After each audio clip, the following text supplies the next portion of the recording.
Thank you. Oh my goodness. Don't you feel the spirit in this house? Yes. So before we move on, I'm going to introduce Imani Choka. She's going to do the national anthem for us in English and Swahili as well. So Imani, come over. So let me just give you a little overview of our young lady Imani. She's a 17-year-old Kenyan American from Jersey City, New Jersey, and she's the parent of Jonah Choka and Asenath Matera. She developed the passion for music and singing from an early age. She's a classical vocalist who has performed as many national anthems in various events, including several City Board of Education meetings and also the 9/11 last year memorial. Imani has a passion in using her voice to be able to make the world a better place. And just to add, she's also the music professor for our Dr. George Ombora. So she's also teaching. So our youth are really doing good, and I'm going to bring Imani on.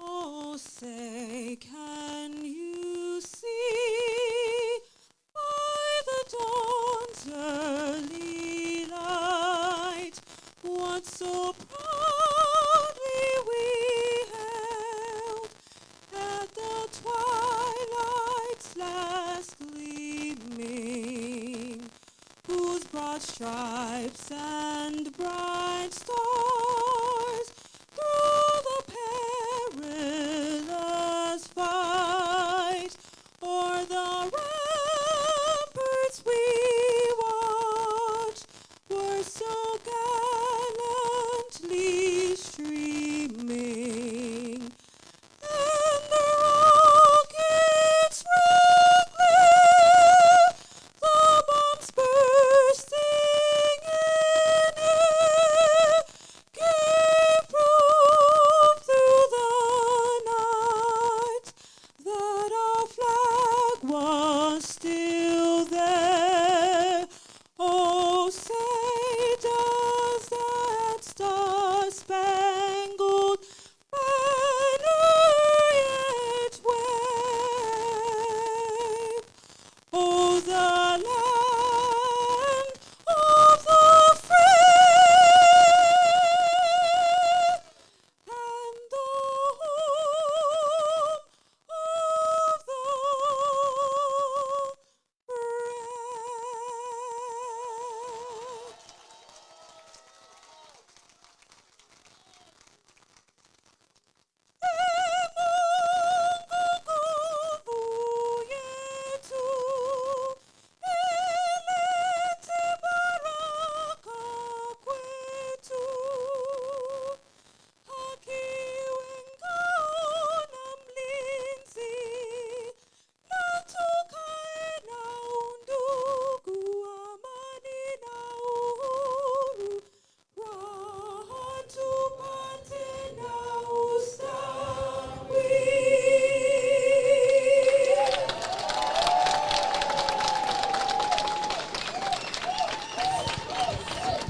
So thank you very much, Imani. Everybody remain standing. We are going to have a moment of silence. You know Kenya is in mourning right now. We just lost our third president, Moi Kibaki. So let's take 1 minute of silence in honor of our late president.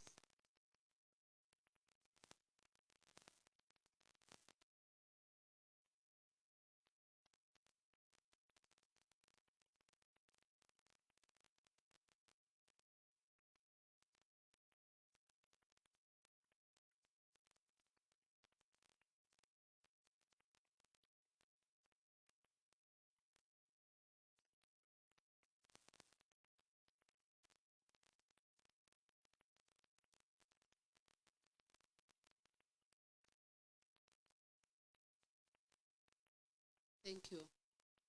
So right now, I'm going to bring Ali Badawi. You can all sit down, please. Thank you for your patience and standing. I do appreciate it. So Ali Badali is going to come and continue.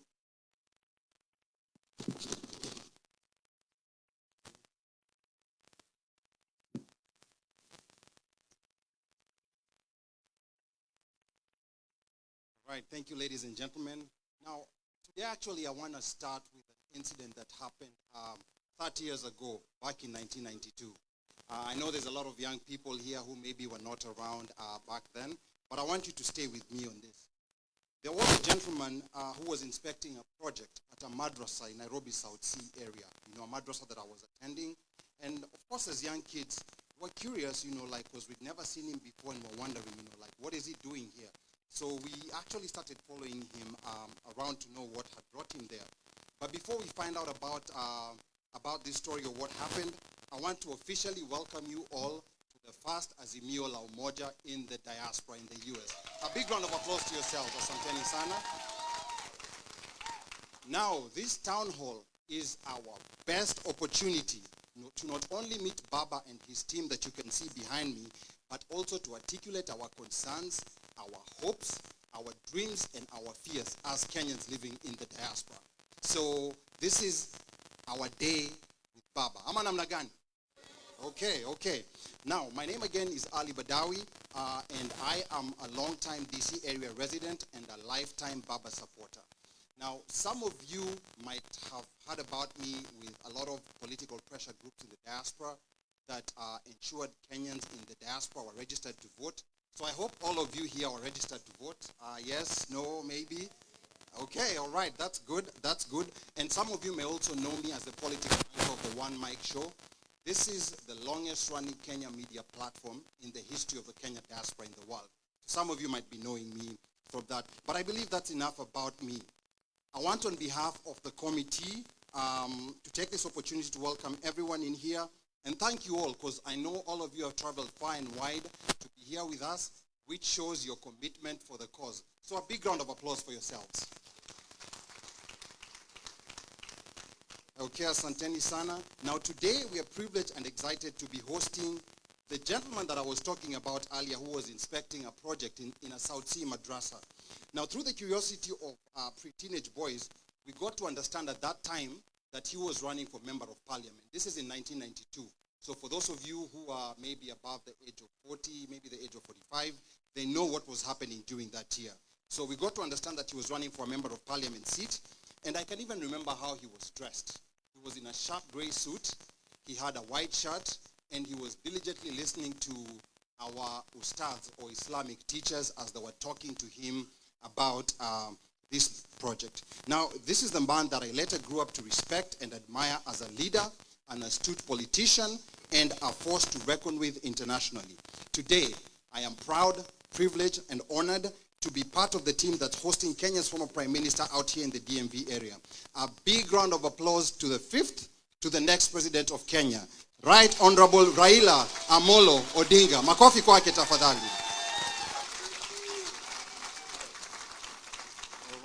All right. And as I just glance behind me, I can see a group of high-profile governors. Kenya has 47 governors. But these governors behind me, they're not just any governors. These are high-profile governors. I think I saw someone like, I can't see behind me, but at some point I saw Governor Nderito Murithi, the governor of Laikipia County. Is he around here? No, he's not around here? Okay. All right, but is there any Laikipians in the building? Watu wananyuki mpo? No Laikipians in the building? Okay, ndo wale pale tunawaona. Now, I can also see Governor Wycliffe Oparanya, the governor of, anyone from Kakamega in the building? Kakamega mko wapi? Okay, we see you. Behind me is also Governor James Ongwae, the governor of Kisii County. Is Governor James Ongwae around? Okay, it's right here behind. Is there any Kisis in the building? Okay, we see you. They are also accompanying Honorable Raila Odinga in this delegation is NARC Kenya party leader, the one and only Iron Lady, Miss Martha Karua. Wamama je mpo? All right. I can see she's a crowd favorite. I wonder why, but I can see she's a crowd favorite, and I know Baba's noticed that. Now, this high-power delegation also has members of parliament, it has senators, and has some officials of the Azimio la Umoja coalition who will get to know as the event goes by today. But we also can't forget to mention, and I don't know where he is. I had seen him the former Kenyan ambassador to the US, Elkanah Odembo. Wherever you're hiding, please, Mama uonekane. There we go. Balozi Elkanah Odembo. Okay, he was one of us here. We can't go without mentioning him. So makofi kwa Odembo. All right. Now, today's event is courtesy of the DC and New York, New Jersey Azimio chapters with support from Delaware, Pennsylvania, Connecticut, and the Commonwealth of Massachusetts chapter. So a big hand for yourselves for putting this together.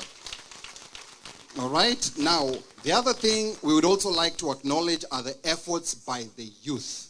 You see all these people that you see around here? This was mobilization from younger Kenyans. And actually on that note, anyone under the age of 40, please stand up and be counted. I want Baba to see. Anyone under the age of 40. Anyone under the... nyinyi wote mko under 40 kweli? Baba can see that the youth love him in the diaspora. So we have to mention the youth. And we also have a youth representative who's going to later on be talking. So Baba unaona, the youth in the diaspora are all Azimio. Now, the event tonight is being live streamed to the world to see courtesy of Kilimanjaro Studios. The live stream is on the Raila Odinga official page. So make sure you go to that page, you share it for those people who missed it, and maybe those people who live around here and they're like, I'm not sure if I want to come, there's going to be a lot of people. Make sure you share it with them so that they come here. I can see the house is already full, and I heard that there's still some people coming in. So make sure you share the live stream. Now, this is also going to be a night of breathtaking entertainment with music, courtesy of DJ Omoshfire of the One Mic Show. DJ Omoshfire, yuko wapi? Makofi kwa DJ Omoshfire. All right, DJ Omoshfire. We are also being serenaded to the tunes of African sound by one of DC's finest bands, Grammy nominees, Jabali Africa. Jabali Africa in the building? All right. We've already been enjoying music from them. And I also want to acknowledge Honorable Sabina Chege. Honorable Sabina Chege is in the building. Uko wapi? Where is Sabina Chege? Sabina Chege, yuko wapi? She's behind me. So makofi tafadhali kwa Honorable Sabina Chege. All right, asante sana. And I also had Sally Kosgei. Honorable Sally Kosgei in the building. Sally Kosgei, yuko wapi? All right, Mama Sally Kosgei pia in the building. So this is a high-power delegation. I don't think in the history of the diaspora I've seen a delegation like this, and they chose the DC area to come out and meet all of you. I know all of you might not be registered, but that's a conversation that we're going to be having with Baba, because maybe there might be a window for us to still register. When I look at the crowd here, this is more than the number of people who registered to vote. Okay. Honorable Hinga also in the building. Makofi kwake tafadhali. Okay.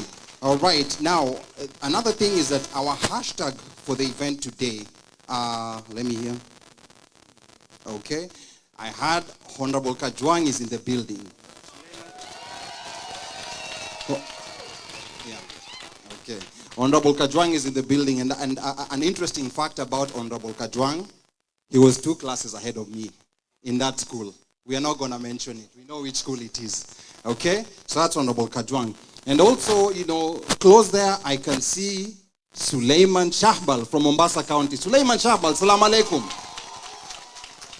All right. Okay. Now, our hashtag for the event tonight is Azimio in DC. So when you post photos on social media about the event today, use the hashtag Azimio in DC. I want you to say Azimio in DC. Repeat after me, Azimio in DC kama mbekula chakula. Okay, so make sure those hashtags are there. And not forgetting, of course, Honorable Makao Mbutua, official spokesman. I'm being reminded he's a professor, not honorable. Apologies for that. Okay, all right.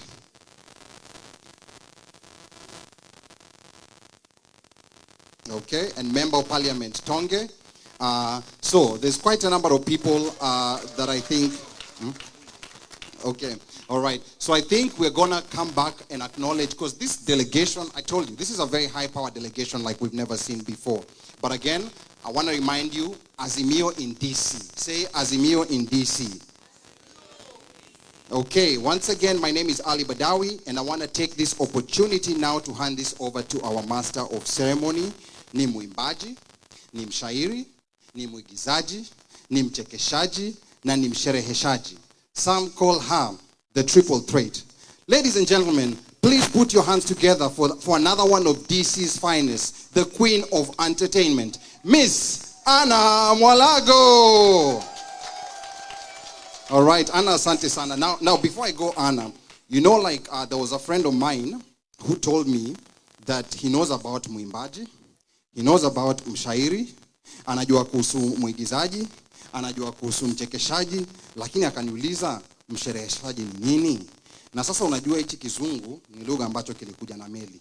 So mimi nilishinda kumweleza ni nini. Nikamwambia aje Azimio in DC, amwangalie tu Ana anavyofanya, anavyochekesha, anavyozungumza, na utajua maana ya mshereheshaji nini. Everybody welcome Anna Mwalago with a big hand.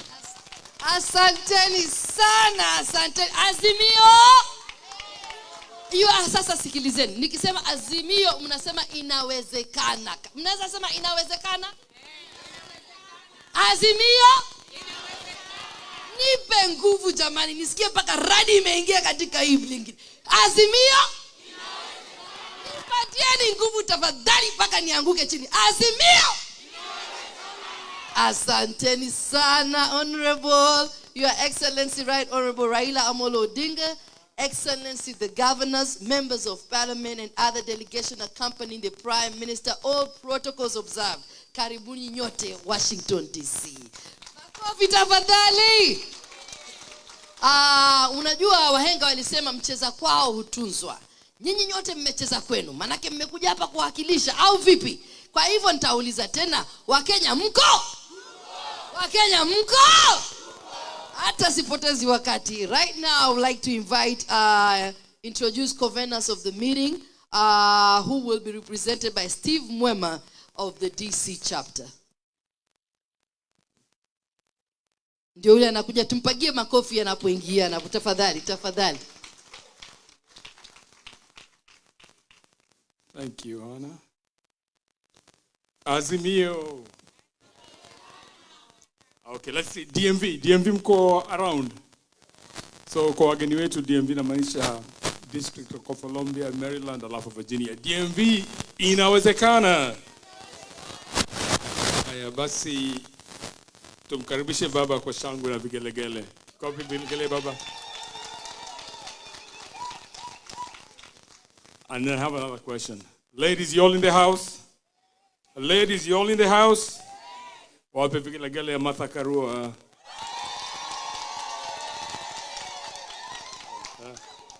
So, Your Excellency, Right Honorable Raila Odinga, Mheshimiwa Martha Karua, governors, members of the National Assembly, na wenye nchi wenzangu, hamjamboni.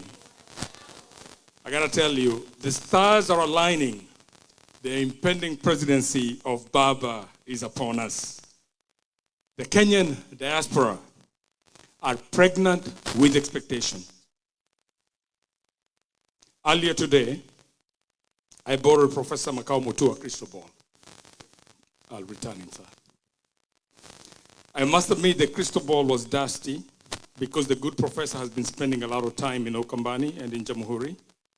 So for good measure, I brought Windex and cleaned the Cristobal really good. I'm here to confirm that I picked through the Cristobal. And Wananchi shall deliver the presidency to Baba on the 9th of August. You can take that to the bank. So, Your Excellency, Right Honorable Raila Odinga, I would be remiss if I do not opine here that the Kenyan diasporans are true patriots and numero uno ambassadors of Kenya. All we want is an opportunity to contribute and build our nation, not just through remittances, but also through government appointments. Holding dual citizenship should not be used as a criteria to deny the aspirants the opportunity to serve their nation and country. In conclusion, there's a group of very special people that took time out of their busy schedule to plan and make this happen today. So ladies and gentlemen, may I ask the DC Azimio committee to please rise up. I'll give you the name really fast. So there was Ali Badawi, you all saw Ali. Madam June Nyarwa, she's been running, playing number 6 for us. Mr. Joseph Asihoye, Jabali Africa, Mr. Sam Omwenga, John Irungu Gatambia, our Mayor Dickens Odhiambo Odhis, Mr. Sylvester Nyawanda, Mr. Ken Agua, Mr. Tom Maranga, Madam Modesta Vesonde, and then there's a guy who lives in Georgia, Tim Kaberia, and then yours truly, Mr. Steve Mwema. I will now pass the mic back to Anna. Karibuni wageni wetu. Asante sana Bwana Steve Mwema. At this point, I would like to invite Sam Oyugi. And if Sam, you are here, this is your time for you to come and speak. And after that, we are going to have some entertainment with Jabali Africa, but I'm going to give this mic to Sam Oyugi and June Nyawara. Thank you.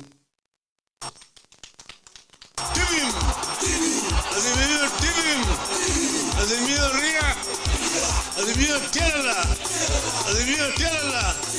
Vijana Fire, Vijana Fire, Vijana Fire, Vijana Fire, Vijana Fire. Yoka muziki, Azimio la umoja, Kenya mzima inawezekana.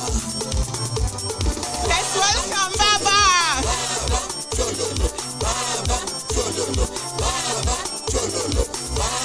You can stand up if you want to welcome Baba. Udu, undugu, usawa, umoja, uzalishaji. Inawezekana, inawezekana. Raila Tibi, Raila Tibi, Agwambo Tibi, Dinga Tibi, Nundo Tialala, Nundo Tialala. Wangira ilo magre, wangira ilo magre, wangira ilo magre, wangira ilo magre. Thank you.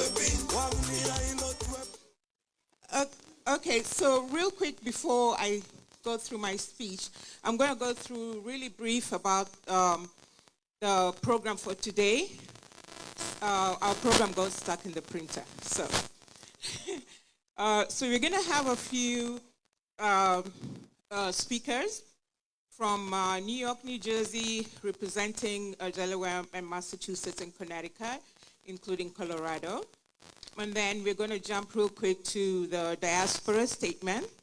And after that, we're going to have a women's role in the struggle by Ms. Anna Karaoke, and a performance by Jabali, and also a poem by Ms. Anna Mwalago. And then we're going to jump into Baba's speakers, Q&A, and then vote of thanks. So please join us in this effort to escort Baba and his delegation all the way to the finish line, and we're so grateful that you're here with us today. I'm going to read so I can keep my pointers. Good afternoon, His Excellency, Honorable Mr. Raila Odinga, and the Kenya delegation, including our distinguished guests. Karibuni, and welcome to the U.S.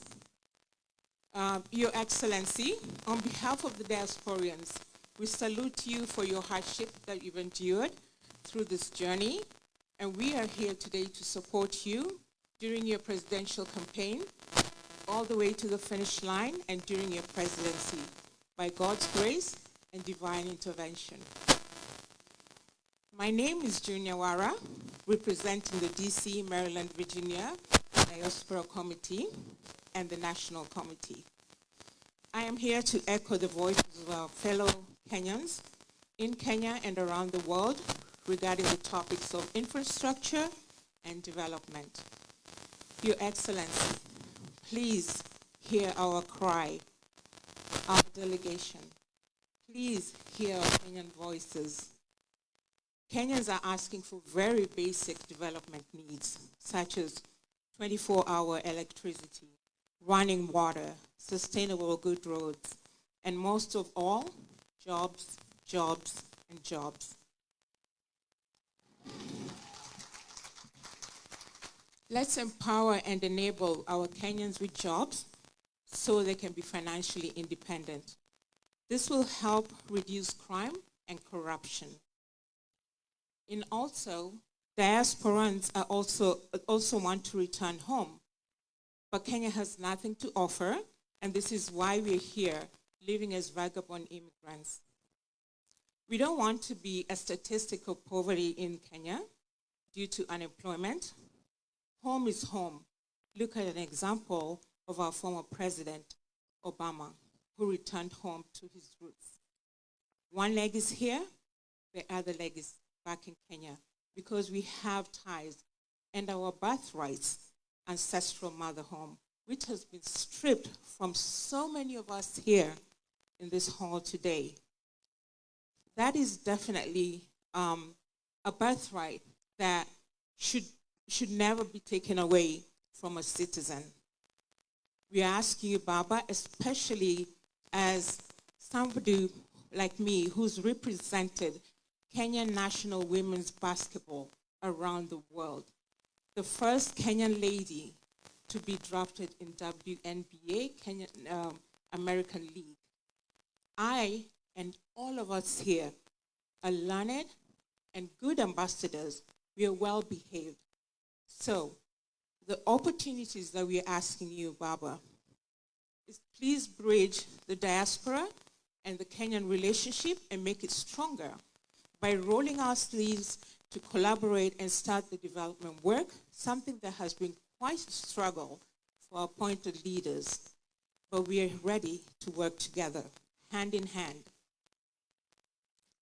In conclusion, in exchange for all that we ask you, Baba, we ask you in return, us, the diasporians, how can we help you to become successful in this journey, to help our Kenyan people, and to help Kenya as a whole, corner to corner. I want to thank you for being there and just enduring through all of this.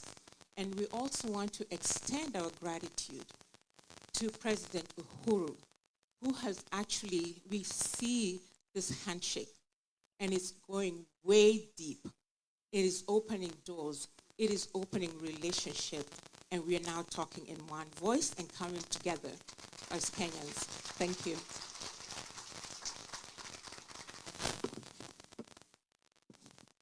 Thank you, my dear. Thank you so much, Miss June Nyawara. Makofi tafadhali, because she has spoke highly about us, the diasporans. And I would like for this time to invite, wacha kwanza, Azimio. I need energy. Azimio. Sasa, I want to invite Miss Nancy Fambi and Mr. Sam Oyugi. They are the they are the New Jersey, New York, Connecticut, Delaware, Massachusetts, and Pennsylvania representatives of Azimio. Tibim! Azimio Tibim! Azimio Ria! Azimio Kerala! Azimio Kerala! Vijana Fire! Vijana Fire! Vijana Fire! Vijana Fire! Vijana Fire! Yoka muziki, azimio la umoja, Kenya mzima inawezekana. Baba chololo, baba chololo, baba chololo, baba chololo, baba chololo, baba chololo. New York! Utu, usawa, umoja, uzalishaji, inawezekana. Inawezekana. Raila Tibi, Raila Tibi, Agwango Tibi, Dinga Tibi, Nudo Tialala, Wangdira Wangira ilo magre. Wangira ilo magre. Wangira ilo magre. Wangira ilo tuepi. New York chapter, Connecticut, Constitutional State, Massachusetts, New Jersey, Delaware,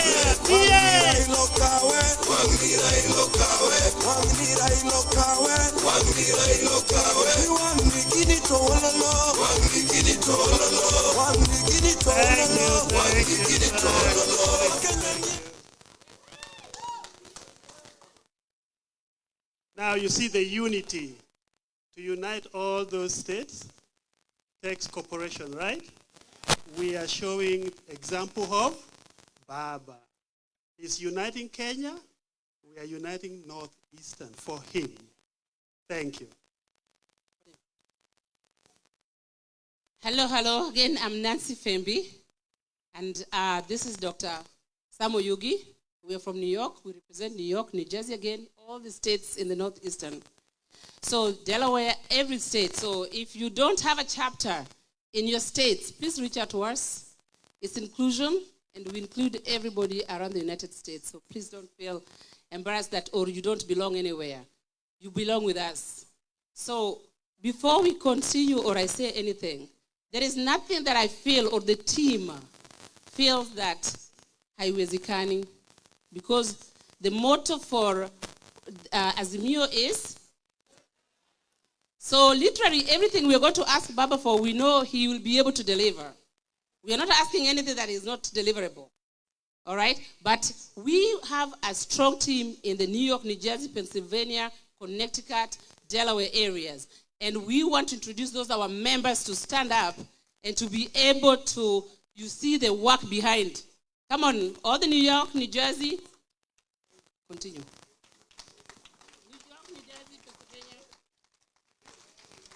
New York, New Jersey team. They're all the way down, up to here. Thank you very much.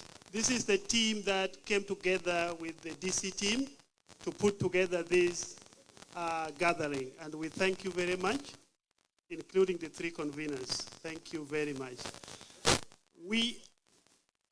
Our team here do not have much to say.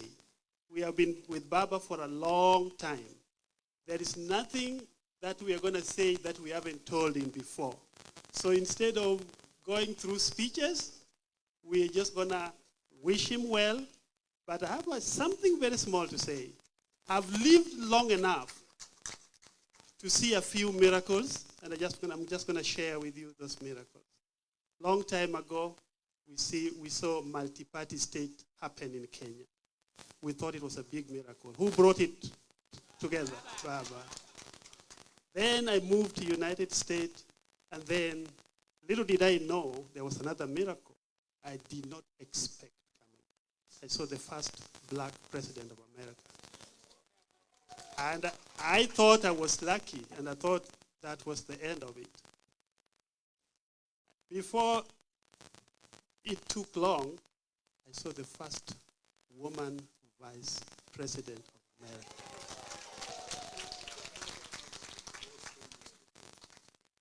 You count me lucky, right? So what next? So if God can bless me to see Honorable Raila Molo Odinga be inaugurated as the president of Kenya, I'm not asking God for any more favors. I'll be done. Omosh, where are you? Thank you very much. I'll give the mic to my sister. Just to wrap it up, just one thing Baba would like to request. Mental health and substance abuse is an issue globally. And we know very well that in Kenya, when you hear the hospital Madari, people have a very negative connotation of it. So as somebody who is very passionate about mental health and substance abuse, we are requesting, and we know you will deliver, if we can have more psychiatric hospitals in Kenya, more rehabilitation centers in Kenya, because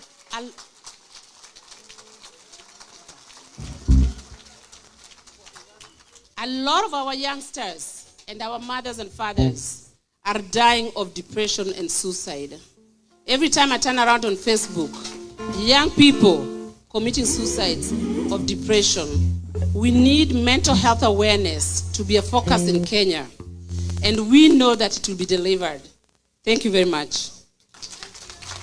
Thank you so much, my sister Nancy. I think you have said it very clearly, and I echo you that definitely we need more mental health institutions in Kenya. Azimio, Inawezekana. wakati sasa sitaki kupoteza wakati kabisa. Tuna waimbaji wetu, my brothers, Jabali Africa, Grammy nominated, the diaspora band that keeps Kenya glued to remember where home is. These are also Baba boys from Bunyore, and therefore Baba, I would like to say wako tayari kukutumbuiza Jabali Africa. Nyimbo moja tu, one song.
Washington, D.C. Washington, D.C. Let's rise up and welcome Baba in D.C.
Africa. Ukisema bomoa yeye, unasema nini? Bomoa yeye. Chini bana. Chini. Cheza chini. Cheza chini. Yeah. Ukoloni.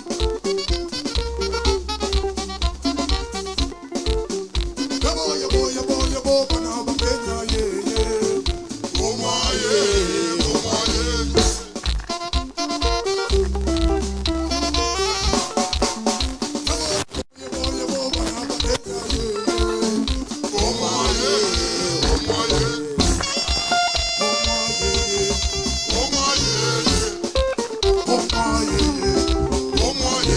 Asante sana Jabali Afrika.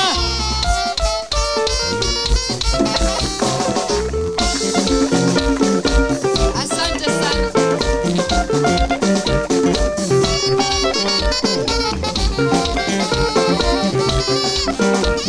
Asante sana Jabali Afrika. Asante sana. Wananchi tafadhali tukae chini. Asante.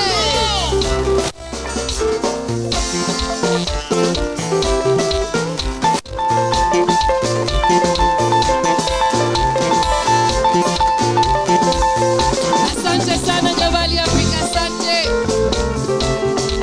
Obis. Chezea baba, kuja hapa juu. Odiamo, kuja. Kuja hapa juu.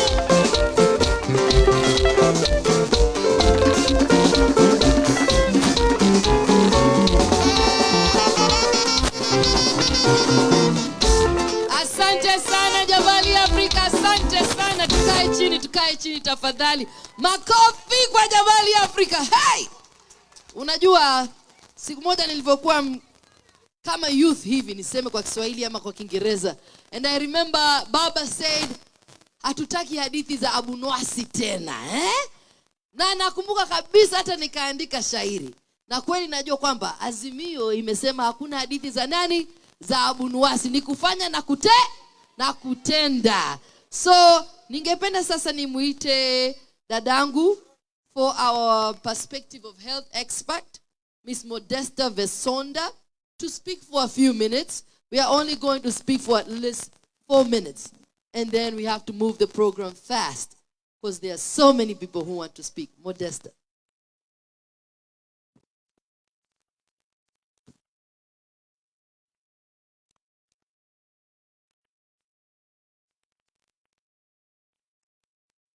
Honorable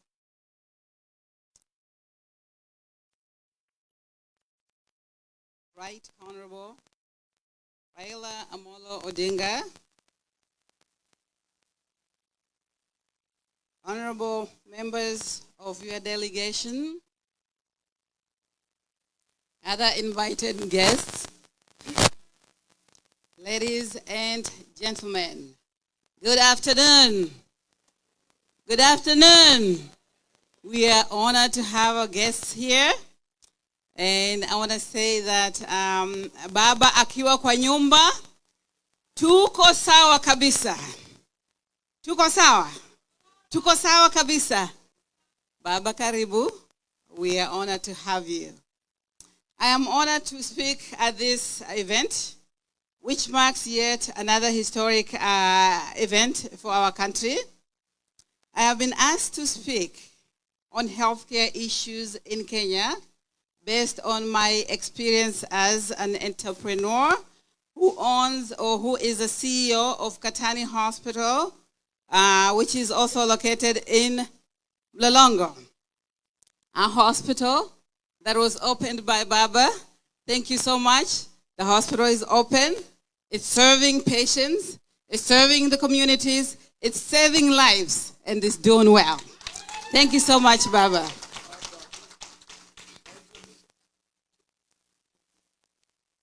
I do know that providing health care for all Kenyans is at the core of your vision, Baba, for the country. In the limited time that I have, I will highlight a few issues, 3 issues, that I believe I have experienced myself, that I believe are very important for healthcare in Kenya. One of the issues that I know is that we need affordable healthcare. Healthcare is expensive in Kenya. Most of the people in Kenya, 46% of the Kenyans live in poverty. They are not able to afford healthcare. When a patient goes to the hospital, I myself have witnessed this. A patient is supposed to pay perhaps 200,000 or 300,000 shillings up front before they're taken care of. If a patient falls sick at night, where will they get 200 or 300 shillings to pay for health care or to pay for care before they're admitted? Baba, you can do something about this so that health care can be affordable for the basic mwananchi. Let us work it so that every Kenyan can have access to care. The other issue is accessibility. There are not so many hospitals in Kenya. What happens is the few hospitals that are available, we have people who live in the villages and they're having problems or they're having trouble accessing care. They're having trouble accessing care that they need. For example, I have a mama who lives in Kakamega, down in the village, and needed care for cancer treatment. They needed cancer treatment. But they had to travel to Nairobi. One is that they do not have money to live in a hotel in Nairobi because they did not have any relatives in Nairobi. But they had to figure out how to live in Nairobi for 3 to 4 months that they were undergoing care. That put a lot of strain on this mama. She had to sell her land. She had to sell the cows that she had. She had to sell a lot of things to be able to get care in Nairobi. Baba, we can do something about this. And I know that you can. I know you can. The other issue is medication. I do know that with our current system, a lot of patients utilize the chemists for medication and even for diagnosis. When a patient falls sick, many of them end up in the chemist and request for certain medications. Let me give an example of a young boy who complained of headaches and went to the chemist to talk to the chemist, who advised him to take Panadol for the headaches. The headache was persistent. And what happened is that with the persistent headaches, he was misdiagnosed that he had just headaches. But this patient had a tumor, had a brain tumor, which was not diagnosed because he was not seen by a practitioner that is specialized in cancer. And the patient eventually died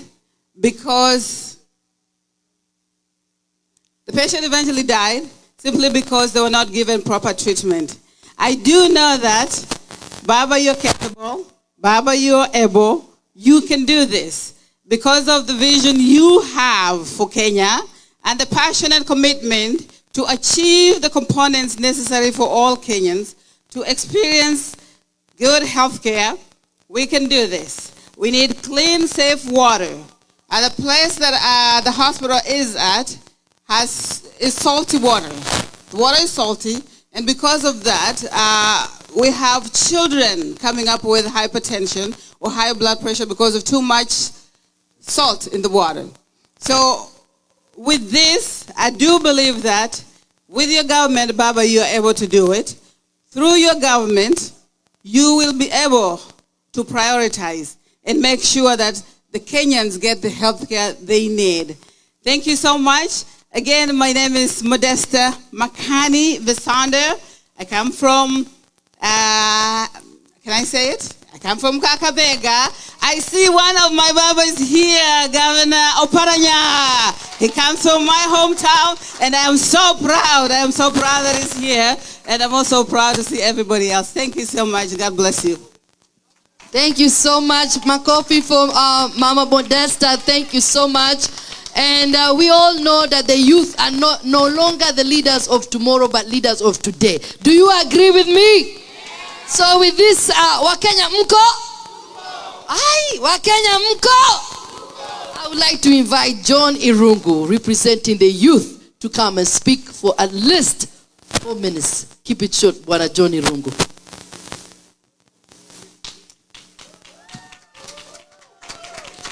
Azimio eh? Azimio eh? Siwaski. Inawezekana? Azimio eh? Okay, thank you so much. My name is John Irungu. And I first want to thank you, our next president, Raila Odinga, and all the protocols observed, and the organizing committee for giving me this opportunity. Mine is brief, and what I want to say, the youth issue is one of the top dialogues in Kenya at the moment.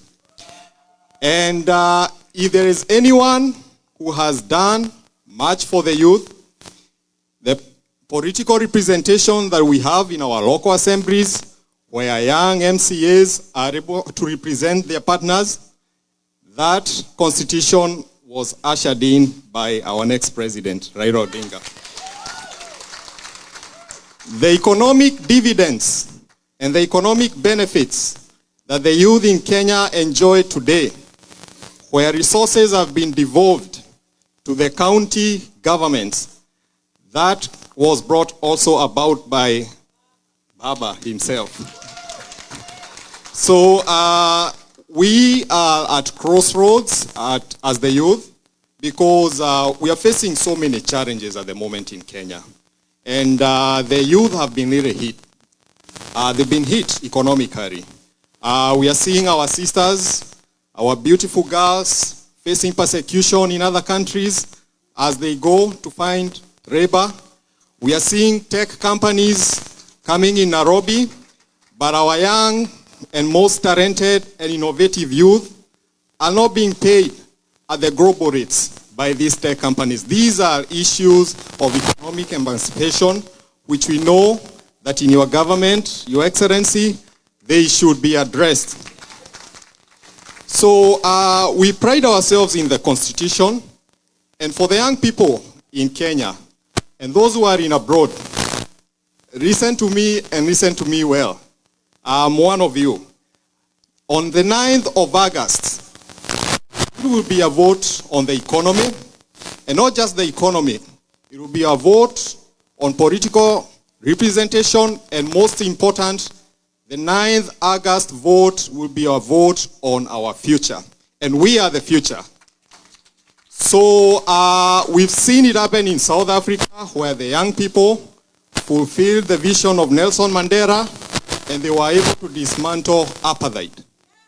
We saw it in the US, where the young people lobbied. They campaigned for the first black man, Barack Obama, and it is that first black president that brought meaningful change in terms of affirmative action in the United States. So on the 9th, we only have one job as the youth. Our job is to face the sky, and I see our color is blue. So on the 9th of August, the sky in Kenya will be blue. The oceans, the lakes, the seas are blue. On the 9th of August, the waters and the sky will be blue.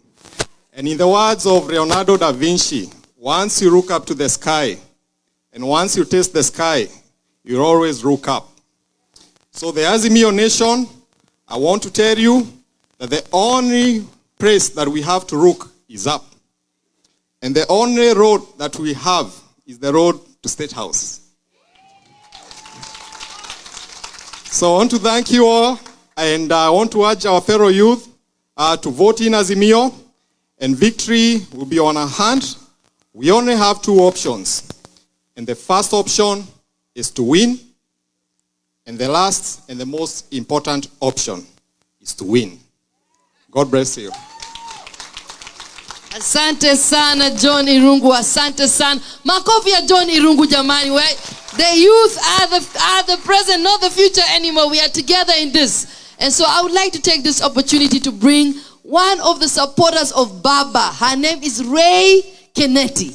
Ray amesema ametunga nyimbo to perform and celebrate what we are about to do August 9th. Ray, chukua mic. Dakika mbili tu. Nikisema Raila, I want to hear the fifth. Raila! Raila! Sijasikia Raila! Raila! Nikisema Azimio, inawezekana. Azimio! Azimio! DJ number 2. Yeah! Yeah! Inawezekana. Kazi ya kutengeneza Kenya wewe waijua. Kazi ya kutengeneza Kenya wewe waijua. Umekuwa ukisaidia wananchi wa kawaida. Umekuwa ukitetea wananchi wa kawaida. Kiongozi Raila Amolo Odinga anayejali wa Kenya wote. Azimio inawezekana. Baba Raila Amolo Odinga hadi Ikulu. Azimio inawezekana. Kaleta mabadiliko, kaleta hadi majimbo. Raila kweli anaweza, hakuna siyeona haya. Mwenye macho atazame, aliye na masikio asikie. Kura yako weka kwa Raila, kiongozi mwenye busara. Kiongozi tunaye Raila Amolo Odinga anayejali wa Kenya wote. Azimio inawezekana. Baba Raila Amolo Odinga hadi Ikulu. Azimio inawezekana. Azimio inawezekana. Azimio. Raila, Raila, Raila. Raila, Raila, Raila. Yeah.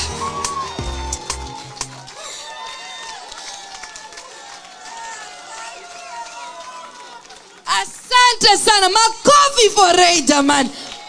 Unajua inategemea pale unapotoka, lakini kama mtu amekugusa roho, if your heart is start to do something, you will do something. And therefore I want to thank Ray for saying I will do something, because I am touched by what President Honorable Your Excellency Raila has done for the people. Piga makofi jamani.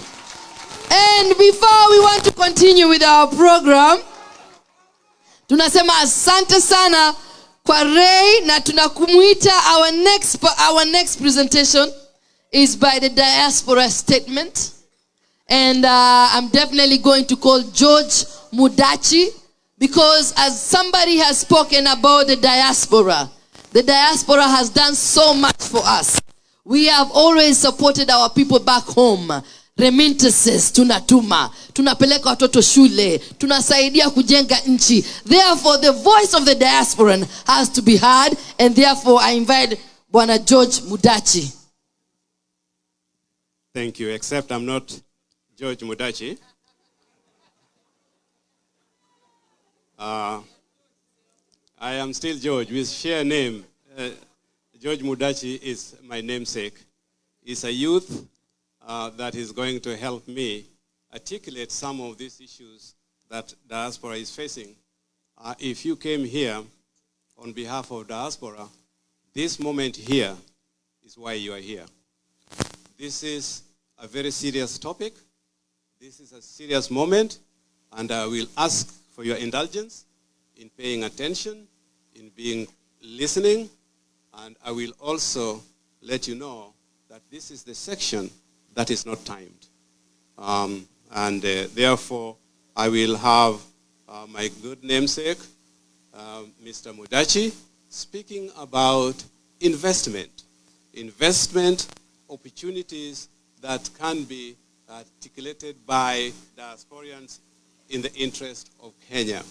After that, he will be followed by a young Turk, Brian Kibet, will follow him to articulate some of the corporations that can really bring development to our country. I will then come back and combine the overall statement regarding how we as diasporians could benefit from you and could also give you back some benefit. Already you know the remittal. We will sing that word remittal until, I don't know when, but it's being threatened. Those factors threatening remittals, I will come back and will articulate them. Without any further ado, you will hear me, Mr. Mudachi, the floor is yours, and then call Mr. Kibet to come. Thank you. Azimio! I can't hear you. Azimio! Thank you. I'm going to be very brief, and I will leave the rest to Dr. Omburo. Before I continue, I want to take this opportunity to thank Governor Wycliffe Ambassador Oparanya. Somebody talked about healthcare. Governor, you have done a very good job at Kakamega Referral Hospital. Thank you very much. I'm one of those people who was paying those 300,000, 400,000, but somebody told me, try Kakamega Referral Hospital. And when I tried, I don't pay even 2,000 shillings. So if you are here, you are paying those bills, go to Kakamega Referral Hospital. Those are some of the benefits of devolution that were brought about by His Excellency Prime Minister Raila Odinga. Briefly, Mr. Prime Minister, we are honored to have you here tonight, just a few months before you are sworn in as the 5th President of the Republic of Kenya. And the rest of the distinguished guests, we welcome you. I will not even read the speech. I just want to state that, Your Excellency, last year, Kenyans in the diaspora, they remitted close to 420 billion Kenya shillings. And these remittances keep growing and growing. We are not seeing any form of organized way of these investments and these inflows coming to Kenya. We need some proper investment policies, Your Excellency. We need proper legislation to guard against investments, losing our investments through impropriety. Mostly the Ministry of Lands. These diasporians are losing a lot of money through the Ministry of Lands. They are buying land, and we find that the land has been bought by 3 different people. And we don't even have time to follow up. We end up losing that land, Your Excellency. Bring up proper policies to guard our investment, and you are going to see those investments doubling. Lastly, Your Excellency, before you we have got very smart brains. We have doctors, we have lawyers, we have engineers, we have academicians. I know you are going to be sworn in on the 9th of August. You are going to take over. Please remember these people in your government. Thank you very much. I want to welcome Brian Kilong, please.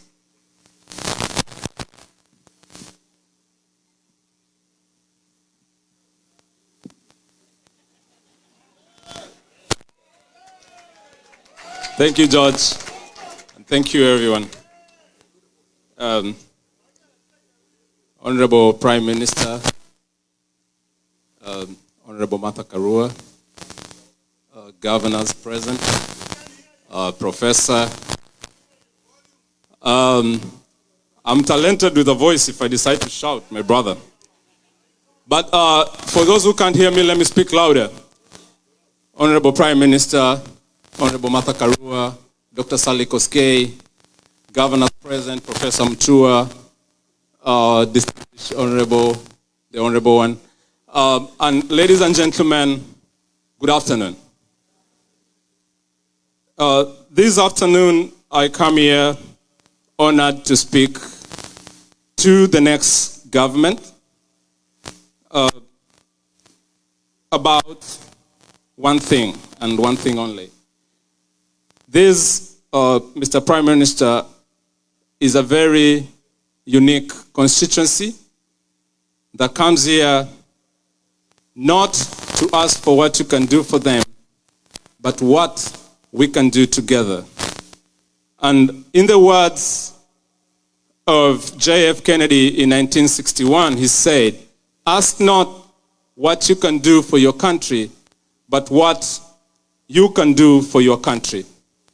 Ask not what your country can do for you, but what you can do for your country. Pardon me. So right here, we are not coming here with a begging bowl. We are coming here with quality that we want to give back to our country. We are here to cooperate, not to beg.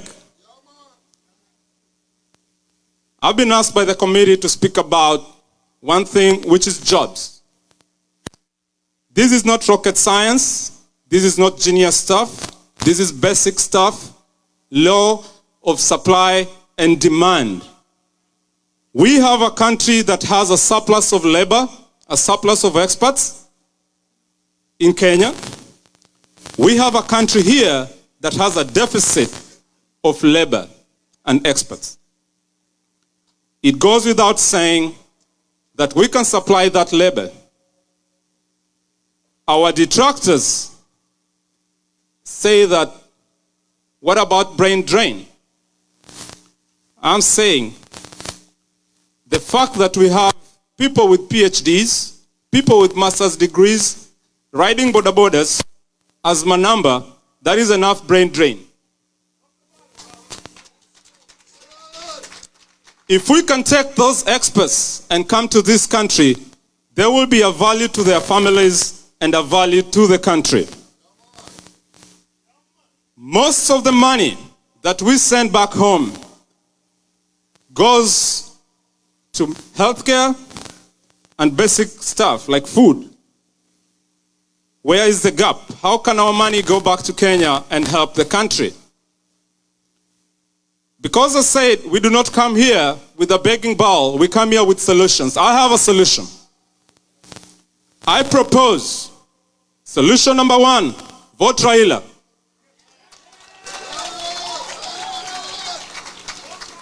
Raila is a diasporan. Raila lived abroad. First by circumstance, second by choice. I don't know the order, sir, but you know the order better. You have lived away from home. You know the opportunities and you know the challenges. If we form policies with government, the US already has formed policies. It says it wants experts in healthcare, wants experts in agriculture, and it wants experts in IT. We have a surplus of that. The only gap we have is leadership. If we get it right, we can change our country from poverty into prosperity. I will not tire this audience with a long speech. I will cut it short. But I want to promise this, that the team here is formulating a document that we will present to you after your inauguration. You are speaking here with people who have the capacity and the expertise to present that document to you for implementation. Thank you so much, all of you, for listening to me.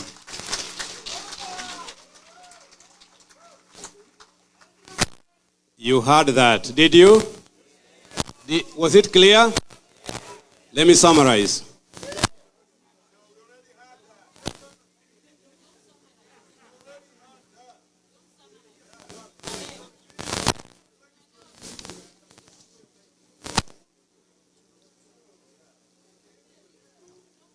Diminishing return from remittals. Our children will no longer remit the amount of money we are currently doing. We are happy we are now sending billions. It will be no more. How do we recover that? You tell me. We have surplus of IT. The new technology allows you to work from the comfort of your home. Why can't that home be Kenya? Why can't those punching keyboards You tell me. We have surplus of IT. The new technology allows you to work from the comfort of your home. Why can't that home be Kenya? Why can't those punching? You heard that, did you? Was it clear?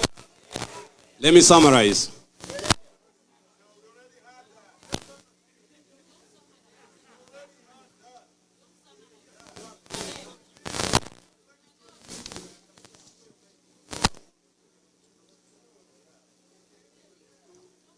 Diminishing return from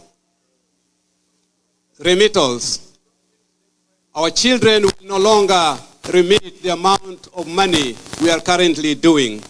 We are happy we are now sending billions. It will be no more. How do we recover that? You tell me. We have surplus of IT. The new technology allows you to work from the comfort of your home. Why can't that home be Kenya?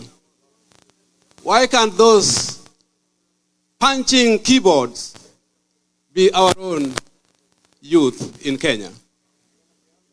Who can facilitate that? It's the government.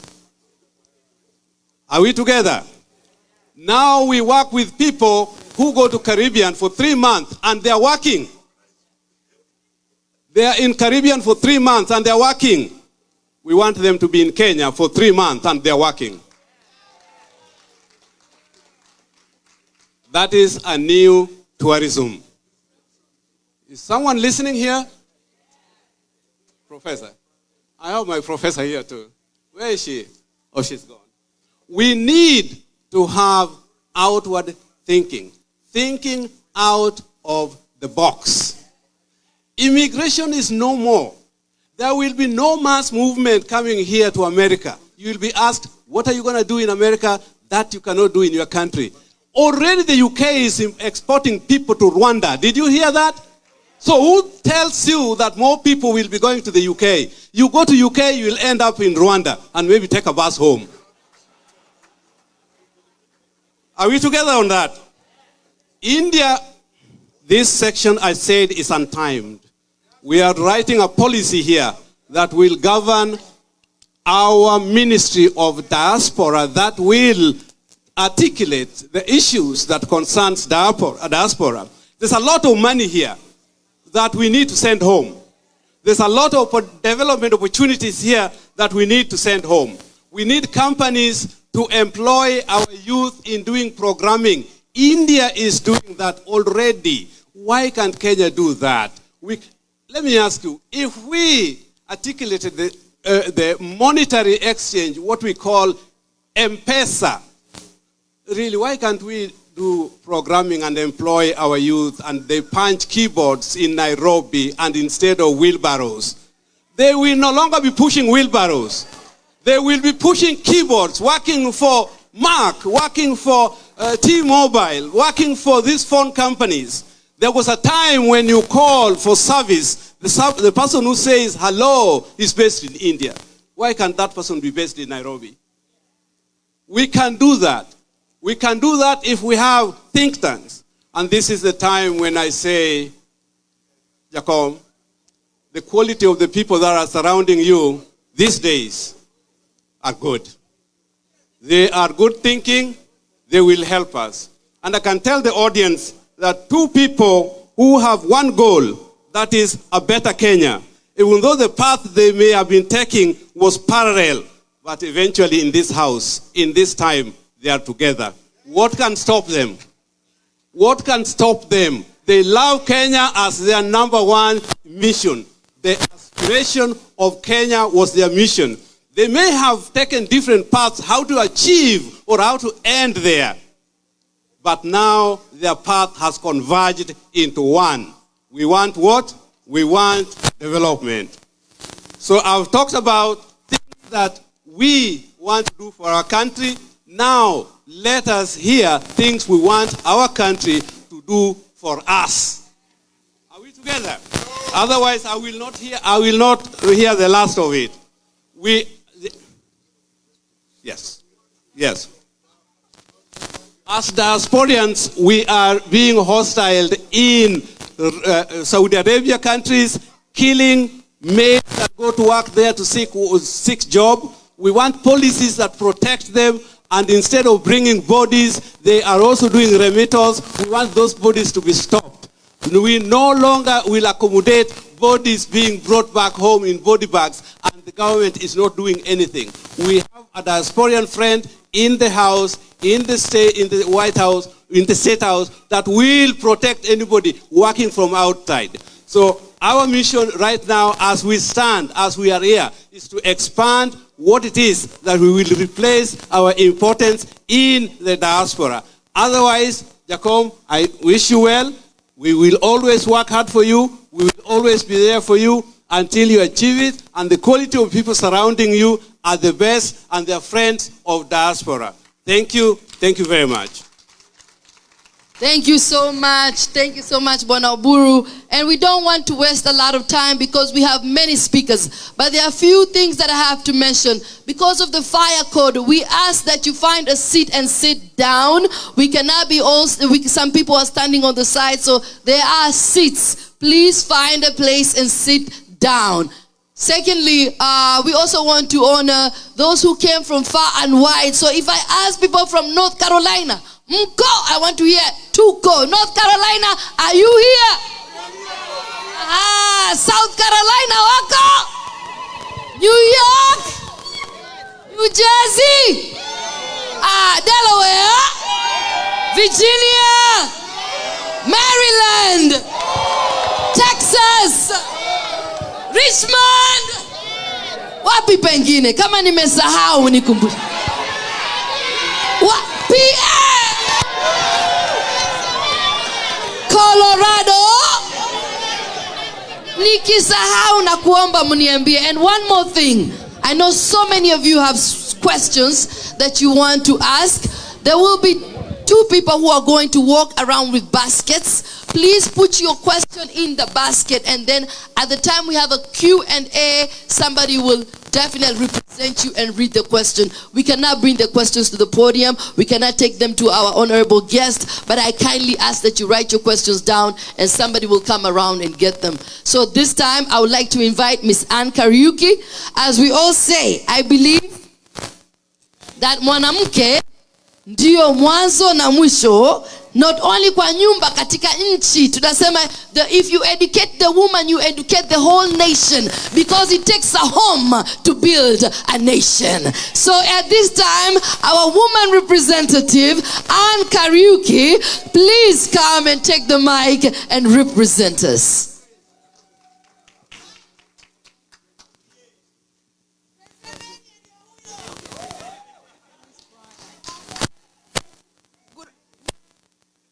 Good afternoon. Can you hear me?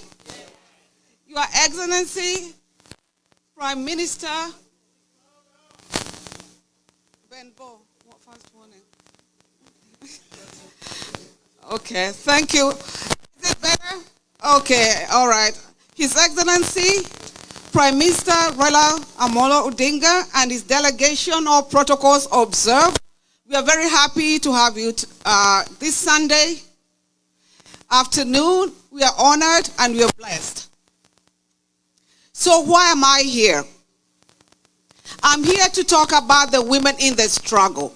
We talk about the second liberation, and we talk like that much, like the way people say, oh, he served 10 years of jail, but nobody really knows how was it in jail. So I want to give you snippets of how it was during that time. And I'm talking about the women. The men we know His Excellency, his case is unique. So I will dwell on the women. And I'm glad that Honorable Martha Karua is here, because the examples will touch on her, and she gave me permission to mention your name. Is that so? So I will start from the beginning. There were many women. This was after 1991, when Section 2A was repealed and we got the multi-party. And people thought that just because the repeal was done, that space was created, democratic space was created. It was not. That is where the change again began. And now we start from the beginning. The first Kamkunji rally, which had over 500,000. We were there. I was there. Honorable Martha Karua was there, and a lady called Beatrice Nduta, an advocate, was there. And I remember that morning, we were with the late Andrew Gumba, who was a mayor, and Steve Mwangi, who also became a mayor, but he also passed away. And we remember we went to Ajip's house. That was my first time to meet Mr. Jaramogi Oginga face to face. He was larger than life. So he looked at us. They spoke very briefly, and then he said he'll be coming once he gets the signal. He'll be coming to Kamkunji. Then he looked at us. We were two ladies, two girls. Then myself and Nduta. He looked at us, then called the youth and told the youth, "Please take care of these girls." We got to Kamukunji. We don't know what happened. Stone throwing started. Those youth just threw us on the floor. We were lying on the ground and they covered us. Because people were committed. People were fighters. People were determined. They were prepared to die if they could save us. And we eventually got to the dais and found Honorable Martha Karua was already in the dais. And then it was a man's world. So men were speaking, and Honorable Karua kept saying, "I'm going to speak. I'm going to speak." And we were saying, "How are you going to speak?" He said, "I'll grab that microphone." I thought she was joking. So out of the blue, she grabbed the microphone and addressed the nation. There were over 500,000 people. Even the lady Jaramogi Oginga was shocked. She just looked in shock. So we all mesmerized, but she spoke. What did that do? She was creating a space for women and a voice for women. Makofi kwa Martha Karua. And to show that it was a man's war, she could not stand on the 4 tickets, so she had to stand on a DP ticket. And this story is not about Martha's life. It's about women in the struggle. There were many. There were ordinary mothers, the mothers who camped at Uhuru Park because their sons were serving jail terms on Flinsby ground. There was Wangari Maathai. There was Wamboy Otieno. What? It's okay. Sorry. So then Martha invites her for a workshop in Hagichugu constituency as a member of parliament. I remember we found the place closed and the GSU set on us. We were beaten. Baba can testify he was looking for us in the morning to find out our health. Then we had the mothers who camped. I remember going to Honorable Karua's office, and she told me women had been beaten the ones at the park, and we went to hospital to see them. There was one boy Otieno who came in heavily bandaged. So what I'm trying to say, there were women in the struggle.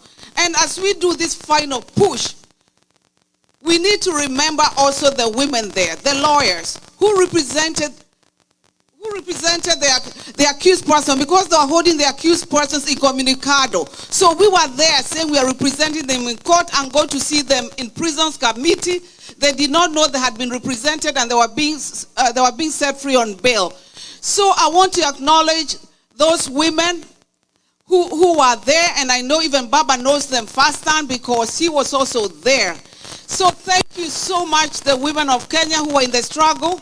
And before I end, since this is Baba's day, it's not my day, I want everybody, look at your neighbor. Who is your neighbor?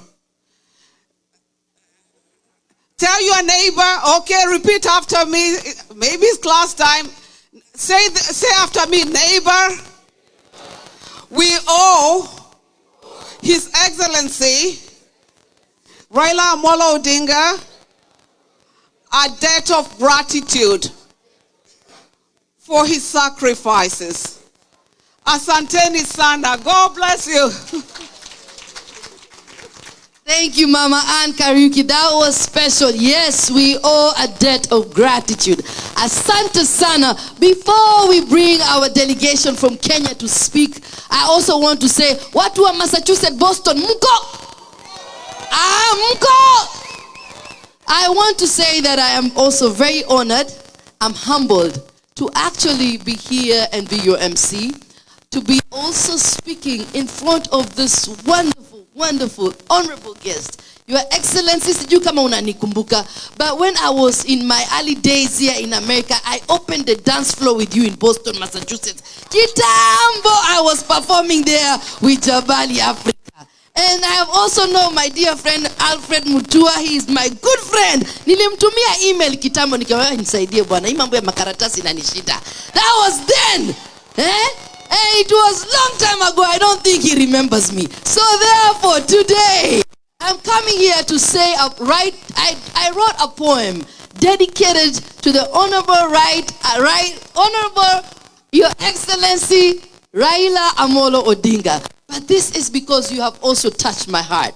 And after this, I'm going to invite Governor Oparanya to lead us for the speakers to speak. So as I do my poem, Governor Oparanya will be ready to come and introduce the Kenyan delegation. Wakenya mko? Wakenya mko? Now I say Azimio, I want to say Inawezekana. Azimio? Azimio! Hadithi, hadithi. Hadithi, hadithi. Nipe kiti nikunong'onezee. Kuna watu na viatu. Kuna wakusema na yule wakutenda. Baba hasemi tu, yeye hutenda. Toka mwaka 1980, baba alitia mwito kuwakilisha haki na za ungwana, kuwa mbele sio nyuma katika mapambano ya kisiasa, kusimama wima mbele ya Goliath bila kutikisika, kupigwa vita vya nje na ndani, vya kimwili na kiroho, mpaka kutiwa gerezani. Na bado moyo uligonga wapi? Kenya. I want everybody to say moyo uligonga? Moyo uligonga? Ni binadamu yupi awezaye kula kucheka na maadui zake? Ni yule ana ujasiri aliyetengenezwa kwa chuma, mwenye roho ya dhahabu na bado roho inagonga Kenya. Ni yule aliyejitolea kufa kupona, kutetea haki za wananchi wote bila ukabila, iwe Mtaita, Mkamba, Mkisii, Mkikuyu, Mmasai, Mjaluo, Mluya, Mhindi, wote wale kweli wahenga walinena waliposema kizuri chajiuza, kibaya chajitembeza. Ndio pasa tukafanya kwenye kuwa na handshake, kwani baba ana kivumbi cha masapoti. Tumenyimwa kwenda kufika Israeli, lakini safari hii nobody can stop reggae. Barabara iko shwari, njia imefunguliwa. Musa kagonga mwamba, bahari imetawanyika. Pita tu baba, pole pole, twende tu hapo tu hadi kilele. Kwani kutoka bahara Hindi tupande mlima Taita, tushuke kwenye majani chai hadi ziwa Victoria, twakuomba dua. Mungu akuweke, akufiche, akulinde, akuangazie, mwishowe akupe kiti cha uraisi, tukuite Raisi Raila Amolo Odinga. Asante! Asante sana! Asante sana Governor Oparanya. Jamani, safari hii ni safari yako, tafadhali njoo uongee na tueleze wa Kenya kile kilichotuleta hapa. Karibuni, asanteni sana. Makofi wa Kenya. Please don't forget, if you have a question, we are going to send something around so you can put your question in a basket or in something that will pass around so that you can definitely have your questions heard or your voices can be heard. Asanteni. Wa Kenya mjambo. Amjambo tena. Azimio. Azimio. I'm not going to follow the protocols. Of course, you know His Excellency Raila Amolo Odinga and most of my colleagues that have accompanied him. I know you people want to listen to Raila Amolo Odinga. So I will be very, very brief. Since you have raised quite a number of issues, I hope he's going to address the issues that you have raised. So I don't want to add anything more, but to introduce my colleagues who are here. I will give a chance to just a few, 3 or 4, to say jambo. Then I invite Baba. We have members of parliament here. We have Robert Mbui, Robert Mbui is MP for Kadhiani, Machakos County. We have Honorable Richard Tongi, MP, Nyaripari Chache, Kisii. We have MP Sabina Chege, MP Muranga County. We have Mama Esther Pasaris, MP Nairobi County. Nairobi County. And then we have Senator Moses Kakwang, Senator Homa Bay, Uko Mapambano, the brother of the late Mapambano. And then we have MP Kanchari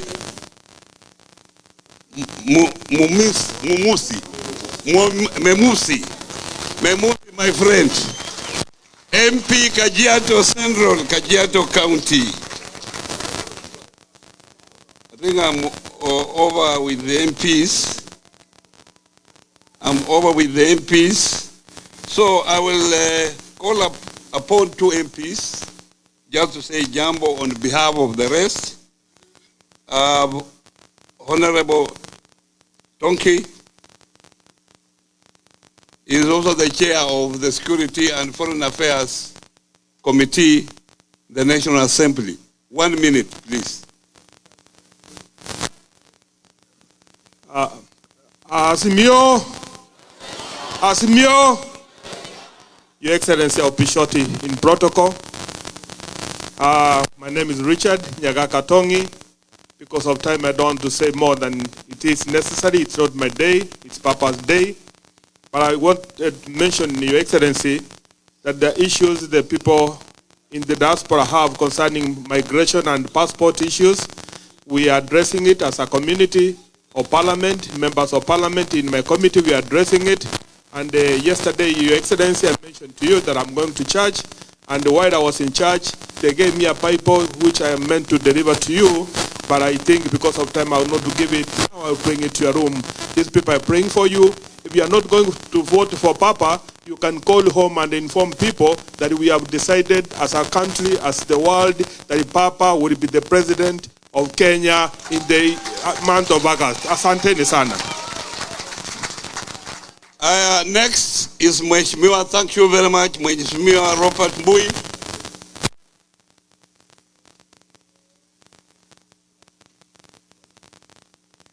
Azimio hoye!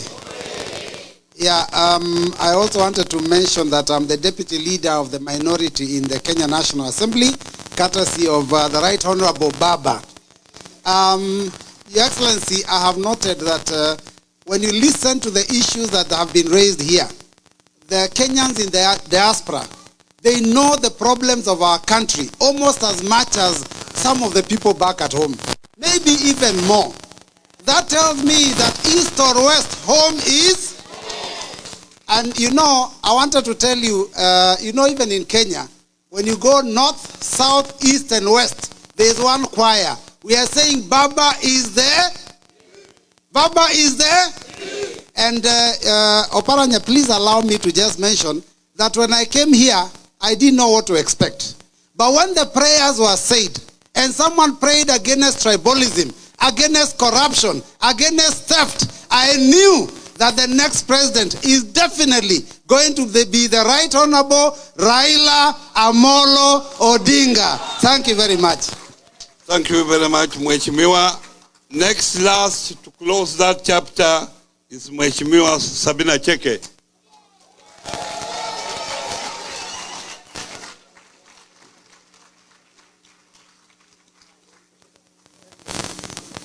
Thank you very much. Good evening. Azimio. Unajua mimi ni mwanasiasa, nataka kuona salamu hivi. Asante sana. I'm very grateful, Your Excellency Baba the Fifth, for giving us an opportunity to come and meet Kenyans. I'm also happy to see that even here at DC that you love Baba. I have also come to confirm that from Central Kenya, for the first time in the history of Kenya, we are going to vote for Baba. And also, I also want to confirm, I've heard many things about healthcare. I stand as the chair of health at the National Assembly, and many of the issues that you have raised, I've taken notes. We're already addressing some of them, and especially accessibility. We have UHC in the country, and as Baba will tell you, we have a proper plan to implement UHC through Baba Care. So everything is going to be taken care of. We are going to have Baba Care, okay? Secondly, I want to invite all of you. I know once you come out here, you gain a lot of experience.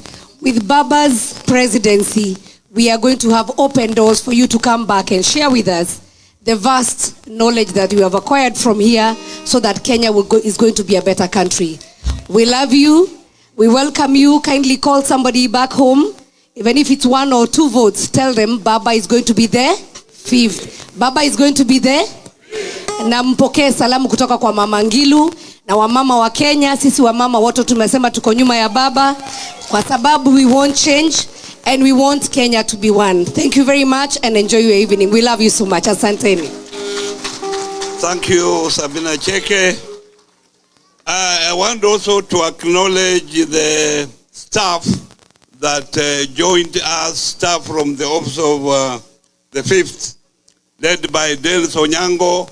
If you are somewhere, just wave on your staff wetu. And then I want also to recognize John Mahina, the diaspora coordinator, is here. There he is. He works in the office of the Fifth. And then we have Shabal, Sulman Shabal, a businessman. Yes. Mombasa. The other day for the unity of our party, he stood down to support Baba and let the other friend of his continue to look for governorship of Mombasa. Now, I want now to invite I want also to recognize our Permanent Secretary Charles Hinga, Permanent Secretary in charge of housing, the most senior civil servant in this house. Now, I want now to recognize Senator Kakwang, Homa Bay. I want to give you a chance because you speak on behalf of the senators. You are the only senator around here. So speak on behalf of your colleagues. Thank you very much, Governor Oparanya, Your Excellency, the Fifth President, and to Kenyans living in the United States of America. Hamjambo. The young man who spoke on behalf of the youth, he caught my attention. He said many things, but there's something that caught my attention. And it is something that Baba has been passionate about, and it's something that in our conversations we've been looking for solutions to it. The gig economy is contributing close to 30,000 jobs in Kenya today. It is almost as big as AGOA. We think that AGOA is the biggest partnership with the US. The gig economy powered by IT seems to be the bigger one. But why is it that when I come to the US, I pay Uber 6 times more than what I pay in Kenya? It means the Kenyan Uber driver is under-provisioned, is underpaid, and is probably on the verge of exploitation. We want to encourage the gig economy because it has a potential of creating employment for our young people.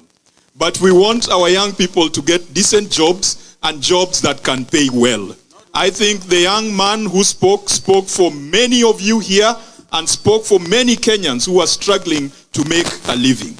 Finally, Baba has given us very clear instructions that the next Kenya must be a digital and knowledge-based economy. And I can tell you that tuko tayari kufikisha serikali kama hiyo. Nione kura ya baba ambayo iko hapa Washington DC. Asanteni sana. Asante sana, Senator. Next is Professor Makau Mutua. This man is doing many things for Baba and the entire team. I know you know him very well. Yes. He has been living here for a long, long time. To you, Professor. Thank you, Governor of Oparanya. Jambo jamani. When I was coming in here today and I saw all of you, I knew that I was home.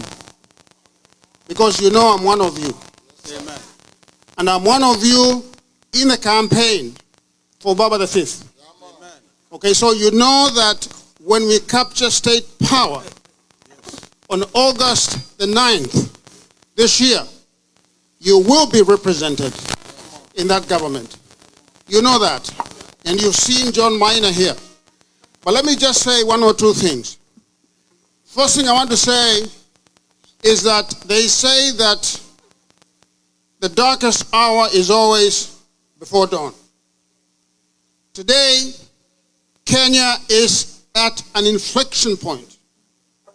An inflection point is a moment of danger, a moment of great trepidation, a moment of foreboding.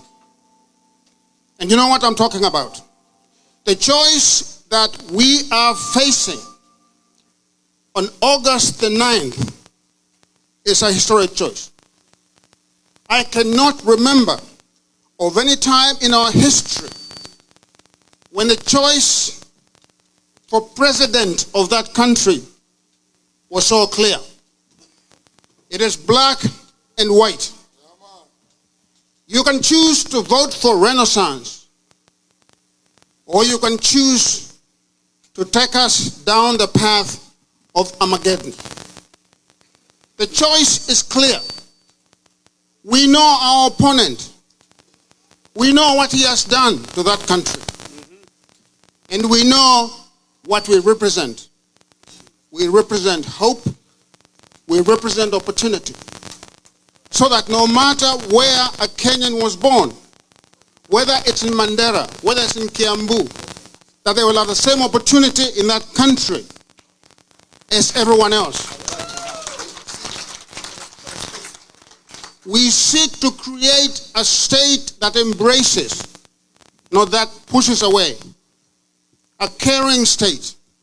We seek to create what I've called a human rights state. A state that cares for each and every one of us. I've heard people speak here with complete conviction. Adam Walago, I remember you. I remember you when you came to America. Okay? And I honor you. I honor everyone. I say thank you very much. Please vote on August the 9th for Baba the 5th. Thank you, Professor Makau Mutua, for those few comments. And now I want to invite a colleague that I really respect, former civil servant, former member of parliament, former cabinet minister, Dr. Sally Koski.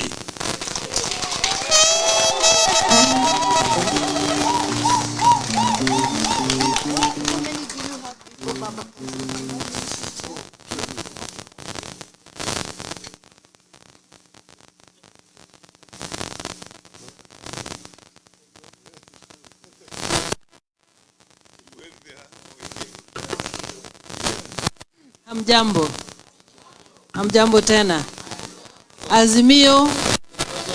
Azimio. Kweli Sawa, hata sisi tuko. I'm very pleased to be, thank you by the way for your flattering introduction. Thank you. I will not let it go into my head, but I'll keep it in my heart. Thank you. We have listened to you, I certainly have taken a lot from you and wished that long time ago, when I was a student here, there was such an organization to lead us and to at least inform us of what was going on at home. You are so many miles ahead of what we had in those days. So ahead that you know already that we are going to have a president on the 9th of August who is sitting here with us. And I'm pleased to tell you, as my colleague said here, we have come a long way. I just remember the other day when you formed ODM, I was member number 7. I believed in you then, I still do, and I can say quite clearly that from the looks in the political terrain, we have a president with us. I don't want to give you my views. I will just remember one thing I picked from here. I've picked up a lot of things, but the thing that struck me was that we don't want to push wheelbarrows. We want to push keyboards. Yes, ma'am. Yes, ma'am. We want to push keyboards, and we have the person who has the ability to drive us there. Someone else said that we owe him a great debt of gratitude. I know this because most of you probably do not know, or you know that the whole effort to change that constitution and allow even for dual citizenship came from Honorable Raila Amolo Odinga. We shall never stop saying thank you, but let me encourage you that we are working hard, very, very hard. We don't take anything for granted, but we are working very hard to ensure that our candidate is the next president of Kenya. Thank you very much. Asante sana, Daktari. Now I want to give, there are only 2 remaining. I want to give a chance to my colleague, James Ongwae, Governor Kisi, and also she is the Vice Chair of Council of Governors. We are both of us serving the 2nd term, and he also sits on the Presidential Campaign Board. Thank you very much, my brother. Ndugu zangu kutoka Kenya, mjambo. Inawezekana. The 5th. Thank you very much. I am delighted to be here with you today and to have come with a man who has made me have a job. Because we would not have had evolution in Kenya without the 5th. He really has helped our country in the broader aspects of changing the way, the perspectives of our own country. Your Excellency, what you have done for this country, and I have a testimony here from Kisii. I have a young man here, John Ondieki. John, stand here. You are sitting next to Balozi. Come and stand here. This young man, you have given him a direct ticket to stand for MP Bonchari.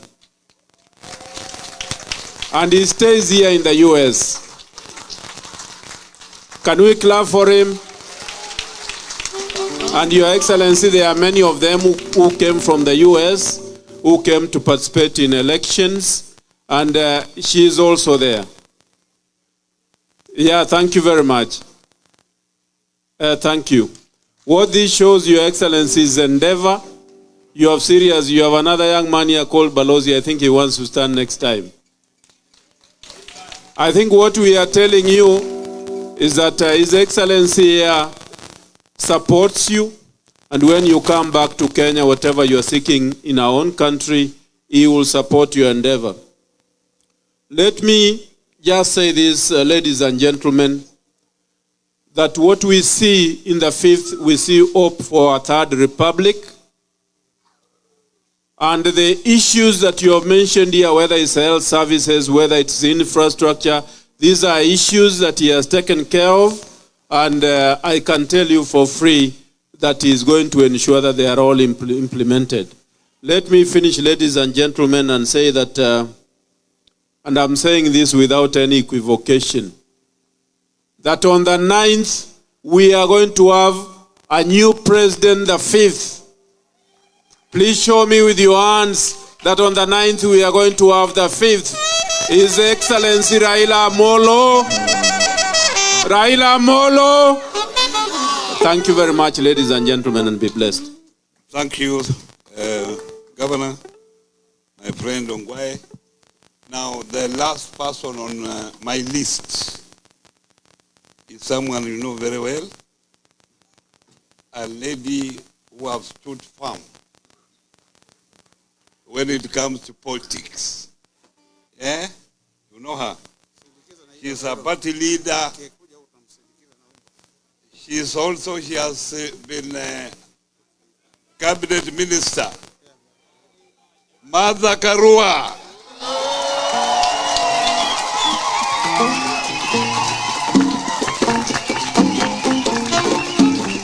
Karibu. Thank you. Azimio. Hamjamboni lakini. Wakenya wapendwa and Baba the 5th. It is my pleasure to be here this evening, and I've got a very brief message. It is not in doubt that Baba will be the 5th. But there is something you and me must do. We must make it an overwhelming win. It doesn't matter whether you are registered to vote in Kenya or not.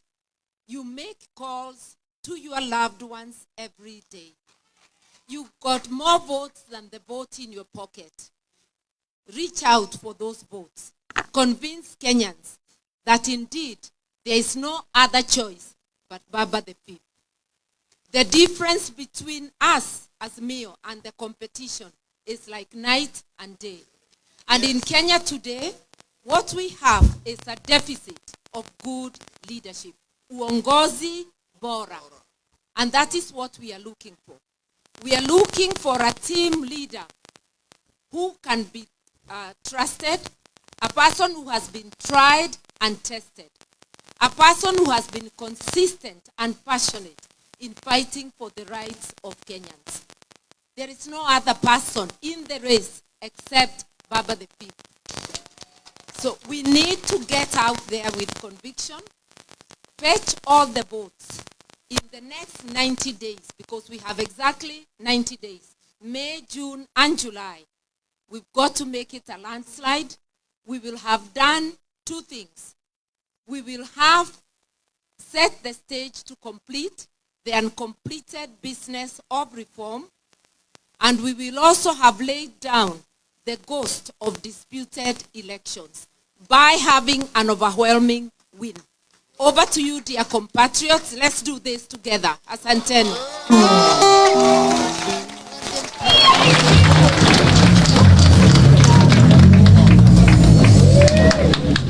Lastly, on public demand, I want to invite my colleague Suleiman Jabali as a serious businessman.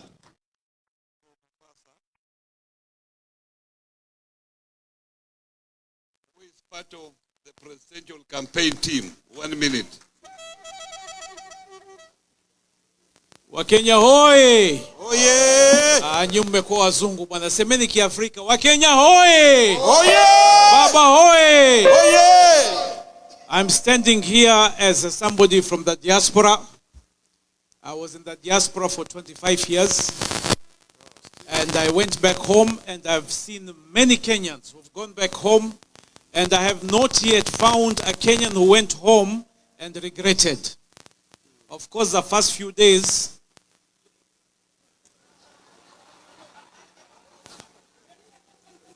lakini we live in very interesting times. We live in very, very interesting times. Professor today said that we live at an inflection point, a time of great risk, but it's also a time of great opportunity if we elect the right leaders. I like to hang around Professor. It makes me look automatically more intelligent. Now, there are some very interesting statistics that I just wanted to point out. Because like I said, you know, I'm from the diaspora and I'm also mtu alorudi nyumbani. And what we can say and what the statistics are saying, 89% of the diaspora are below 55 years. 89%. 57% are married and 31% are single. So those of you who are single, marry a Kenyan. Okay. Now the opportunity that we have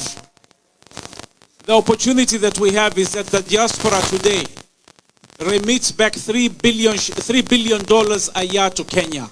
$3 billion, and that contributes to 3% of Kenya's GDP. Okay, now the question is, World Bank statistics are saying that is only 5% of the disposable income of Kenyans abroad. So where's the other 95% going? It's being deposited here in American banks, earning you 0.5%. Meanwhile, Kenya is borrowing at 6.85%. So obviously it makes sense for that money to go back home. So today I was talking to Baba and I was telling him that what is important for us is, number one, we have to set up a diaspora bank. Yes. And we were waiting until after elections, but then I've decided we're going to do it before elections. Sinisawa hiyo? Kabisa. And the reason for that is that Kenyans abroad need proper investment opportunities that are properly structured, that are safe, that give good returns. Sini kweli hiyo? And right now, we're not getting it. That's why we need to do that. We need to amend the Kenyan tax laws to make it easier for Kenyans to invest back home without double taxation. We need to set up a diaspora insurance scheme, because too many times Kenyans are dying and we have to do harambes to send them back home. Correct? There are 4 million passports out there today. Now, if each passport holder paid only $10 more, it would set up a fund of $40 million that will serve Kenyans abroad. Inawezekana. We need to provide legal support for Kenyans abroad. Some of them get into problems. Some of them are fired and they leave their benefits behind and they cannot get them. It can be done. Inawezekana. Yeah. We want to set up a marketing company that will market Kenyans with skills that are marketable abroad. The Filipinos are doing it. Why can't we do it? And finally, we want to see how we can help more Kenyans come out here. Na sisi tunajua kwa nyinyi mnaishi huku nje, nyumbani wanafikiria ujamaa anaishi Ulaya, he's got a lot of money. Sini kweli? But we're struggling day to day. But we're making a huge contribution to our country, and our country thanks you. And I'm standing here today committed to working with Baba to make sure he gets elected. Because this is a man with ideas. This is a man with the drive to make it happen. This is a man who can change our country. So I want to echo again Martha Karua's words. You may not be able to vote, but you have thousands and thousands of votes behind you. So all these ideas that we're talking about, as Nkrumah once said, seek ye first the political kingdom and all else shall follow. Correct? So tupeleke Baba State House tumalize maneno. Na kumalizia hapa, Pastor Sheila alisimama hapa kaomba uzuri sana. Noraya Lagat. On the campaign trail. But then I saw, lakini sasa huyu mama anaomba kwa kizungu. Huko nyumbani kweli itafaa hiyo?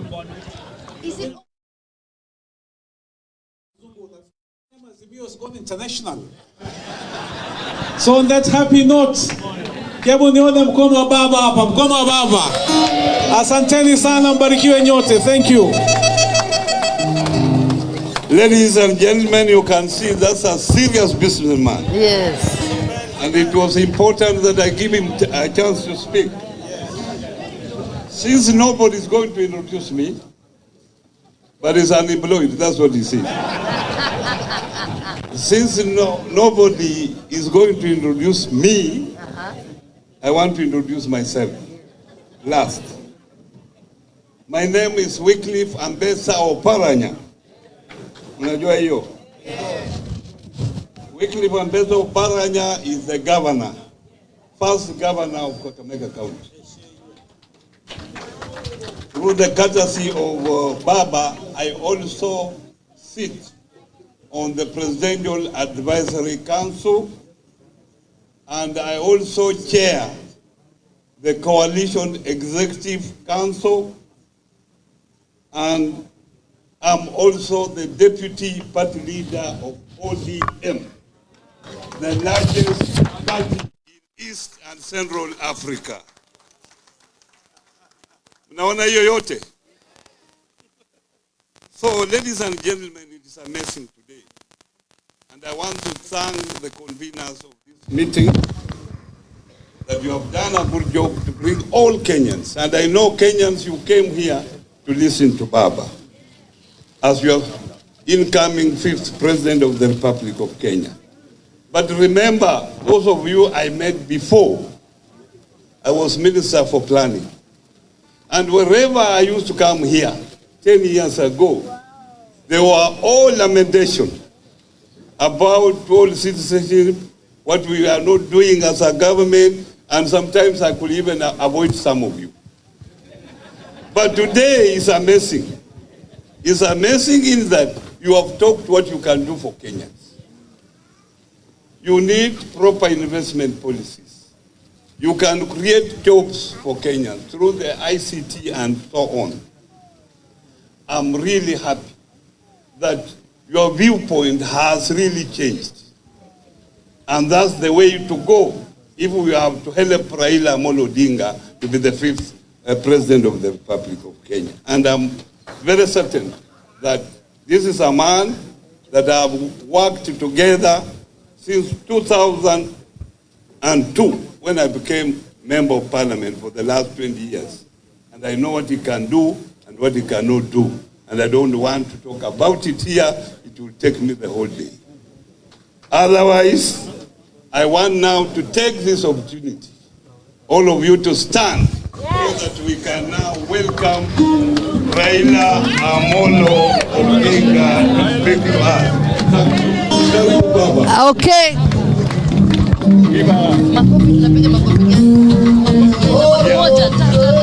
Haya, before Baba speaks, na watoto wawili, two little girls want to offer flowers to Baba. Baba will speak from the podium, he will not come down. So the flowers can be given out the podium with Noraya and Joy and Lex. Jabali,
Hamjambo.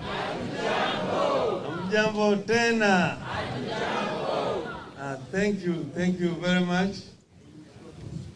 I have been sitting here and listening to those who have spoken before here, and I felt that I was in a party somewhere. I'm very delighted to be back again here in Washington, D.C. The last time I was here, so about 2 years ago. We came here in February of 2020 with President Uhuru Kenyatta for the prayer breakfast here.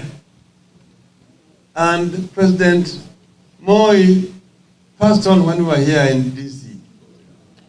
And President Uhuru Kenyatta had to rush back home, leaving me here. I went to via Addis Ababa, AU, and back home. We buried Moi, and thereafter, COVID started. Since that time, it has not been possible to come back to this country up to now. Now, as fate would have it, as I was planning to come back here, again, the third president passed on. The second president passed on when I was here. The third president passed on when I was coming here. And therefore I have to cut short my trip again to go back and bury President Mwai Kibaki. But that is fate. All the same, we are happy to meet all of you again here today and I see a new spirit among the Kenyan diaspora, the United States.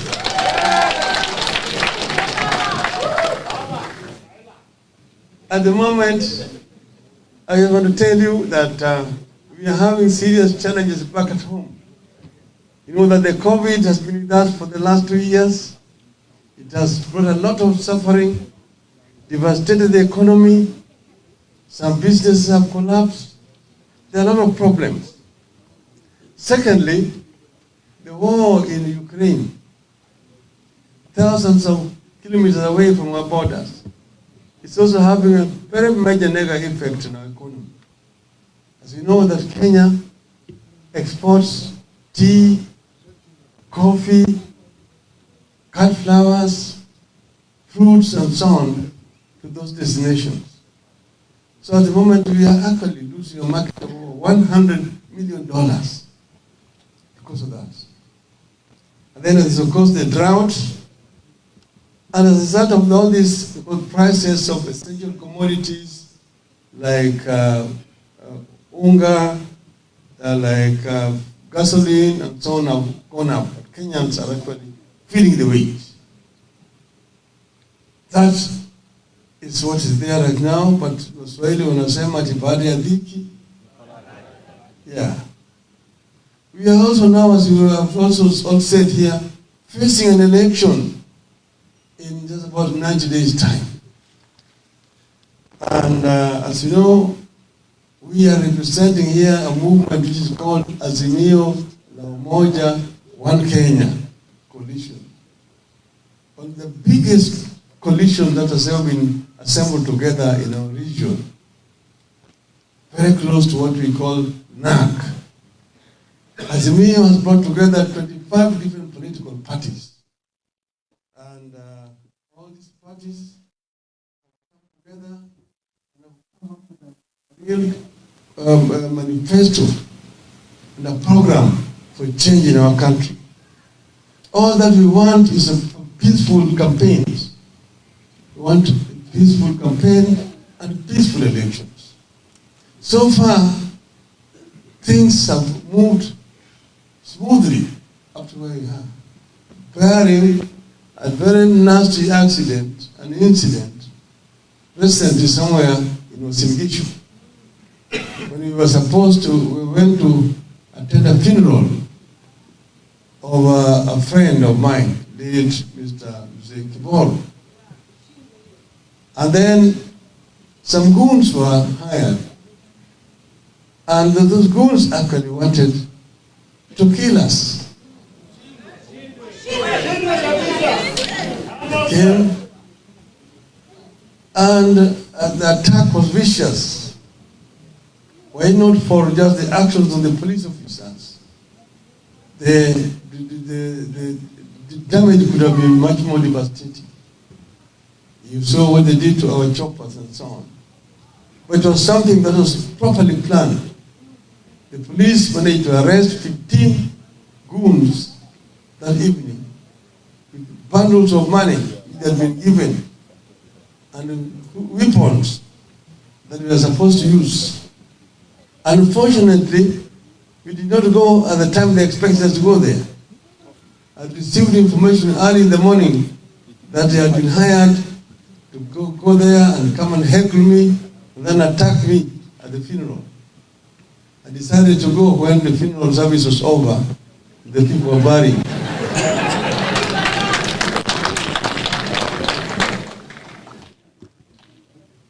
Now our adversaries have tried very many things.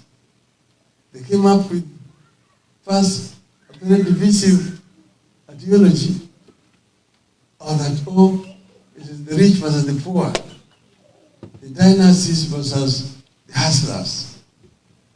But that itself has not changed. Then they now came up with what they call bottoms up.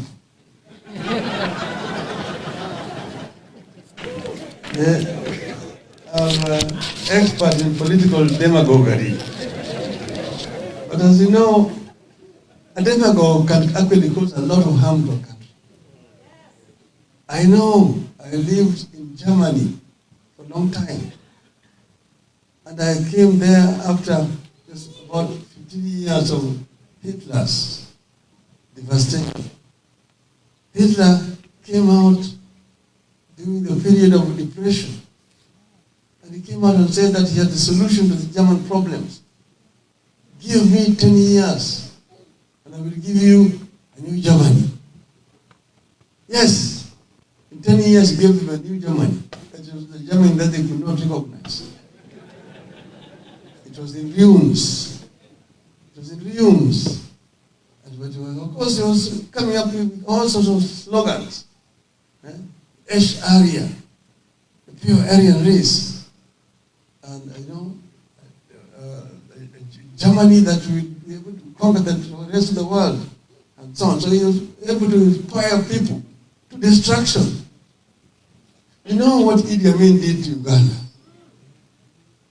You know what Jan Badel Bokassa, the last empire, did to Central African Republic? So I think this is a kind of experiment that we must try to avoid. We and Azimio are certain and sure that barring any very serious catastrophe, victory is on the side of Azimio La Umoja.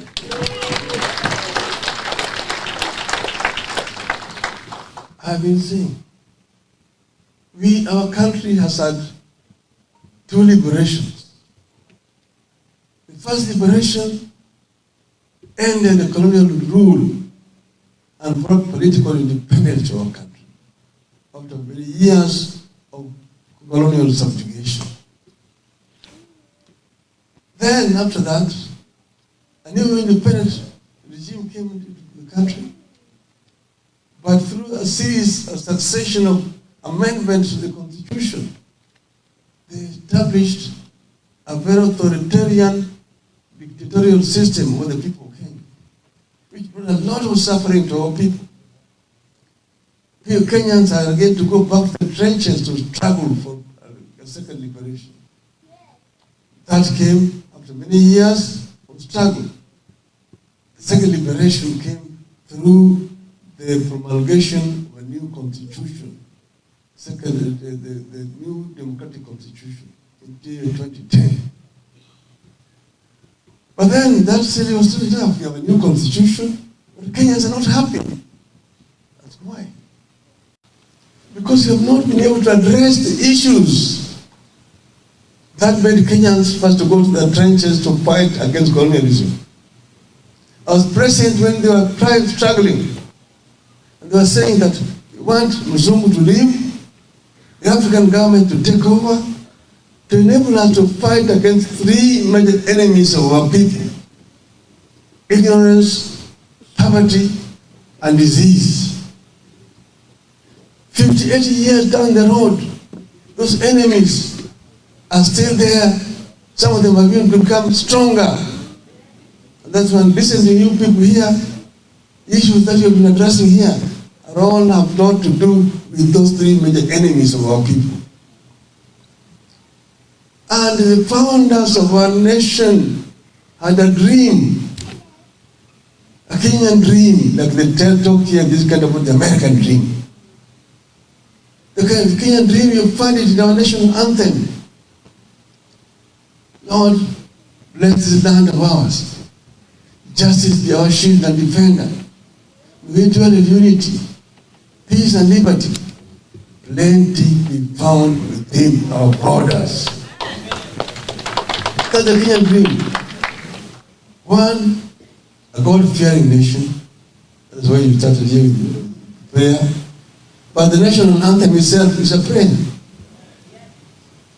God bless the land of ours. Justice be our shield and defender. Justice can only be a shield and defender if there is democracy in a country. When we dwell in unity, peace and liberty. Unity, people are united. There's no discrimination other than the basis of race, of ethnicity, of religion, of gender, of age. People are all equal in unity, peace and liberty. Peace is not just the absence of war. A hungry person is not a peaceful person. Peace and unity, people are united, and liberty. But more importantly, plenty be found within our borders. Plenty be found within our borders, that means a prosperous nation, a developed nation, where people live in prosperity. Nobody sleeps without food, hungry. Nobody sleeps in the streets without shelter. Every child has opportunity to get education. And anybody who is well sick can get proper medical attention. That's where we are. And in the Bible, the country where there's plenty is called, that's what I was, that's the Canaan I was saying, I'm telling you.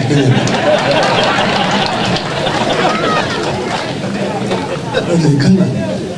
That Canaan is in our national anthem. It's the part of the Kenyan dream. Canaan. But all that plenty was not going to drop like manna from heaven. It was going to be created through the sweat and toil of the Kenyan people. So challenge the Kenyan people, give them opportunity to make that wealth.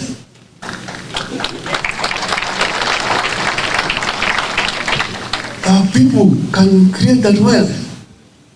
And that's why we said, saying we want to fight against these three major enemies of our people. And that's why we are saying, yes, through opportunities. First, in terms of the enemy, number one, ignorance. Each and every child born in our country shall get equal opportunity irrespective of socio-economic status of the parents. To get quality education from nursery, primary, secondary, tertiary, up to university level, depending on their God-given abilities. And once they've been trained properly in the required skills, they should be able to acquire meaningful jobs where they can be able to earn proper salaries to be able to transform their socio-economic status and support their parents. Not being told, kazi ni kazi, sukuma wheelbarrow. Hello? Hello?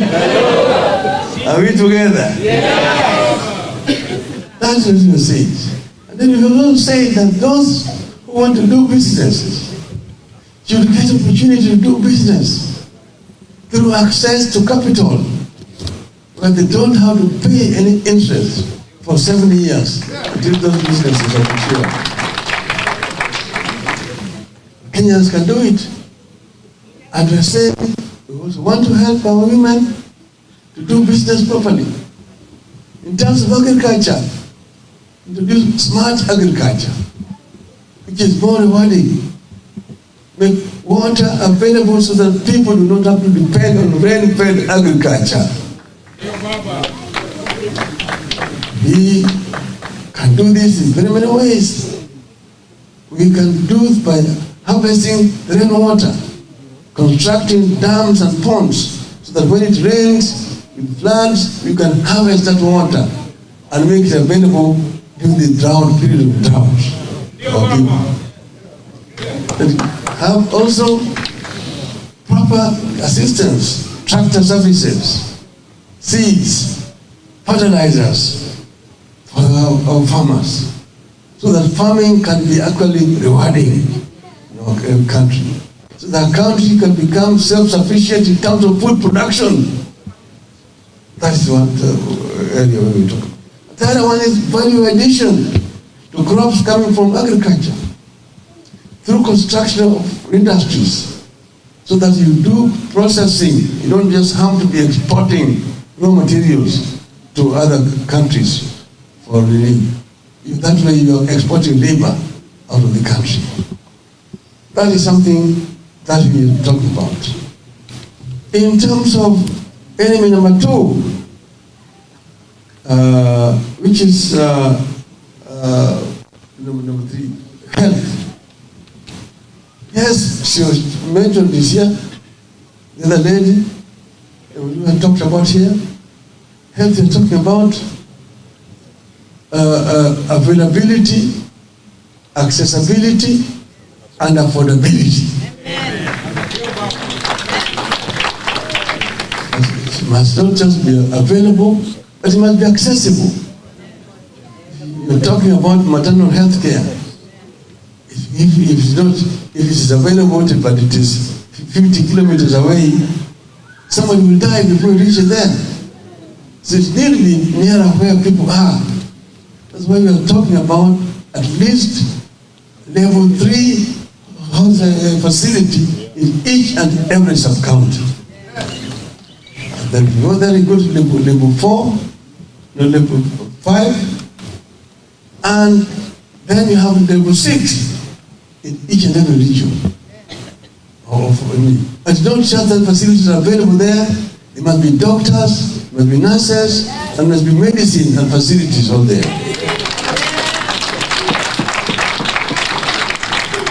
And she gave another example of the high cost of healthcare, which people cannot afford. That's why we said the answer is Baba Care. Baba Care.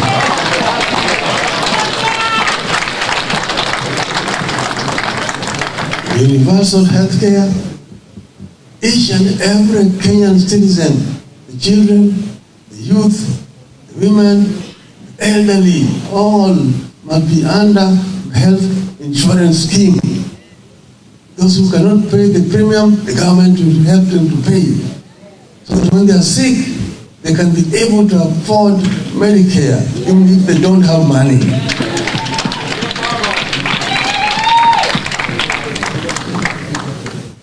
Then the other things is infrastructure. Bring the infrastructure closer. We talked already about water, roads, we talked about electricity. Bring it closer to the people and make it accessible and affordable. Right now, the cost of electricity per unit is 14 US cents. In Egypt, it's 4 cents. People cannot afford it. The one that manufacturers are moving out and going to set up in Egypt and manufacturing there and then sending back to our market. The other one, manufacturing has almost come to a standstill. Most factories which used to employ 200, 300, 1,000 people are all closed in industrial areas. They've been converted to warehouses, basically storing containers carrying goods from China. We have exported our jobs to China. People are basically jobless. A few people are traders in our country.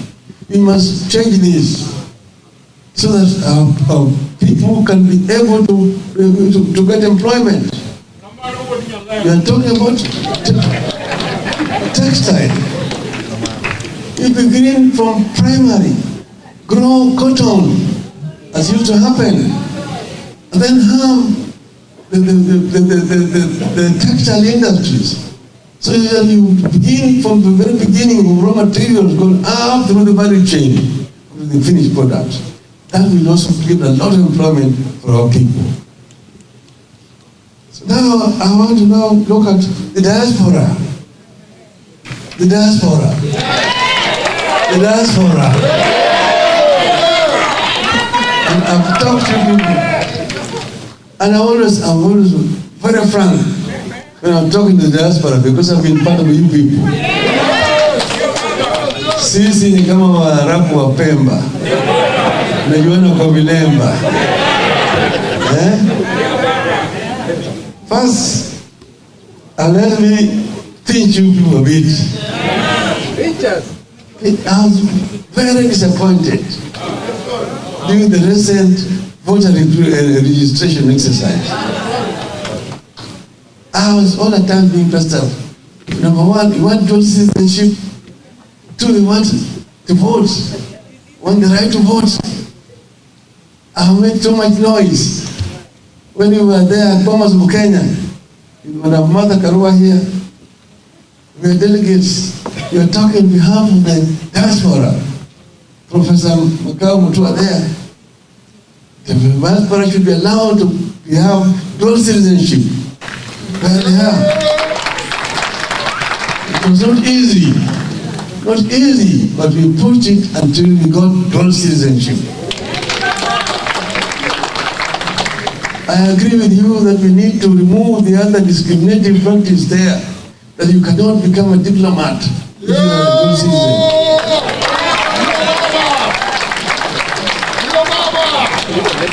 That we will remove. Hiyo itatoka.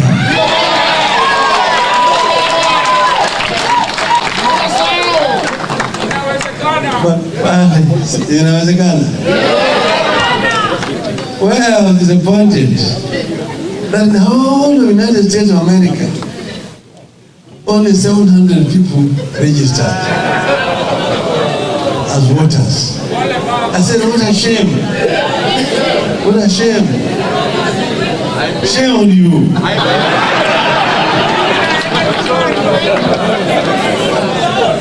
Next time, we'll try better. But now, but I know there is no excuses about that, because I know that in the DC area alone here, there are over 2,000 people resident here, and only 200 registered. The distance, we don't talk about distance. Yes, no excuse. But I know what you guys want.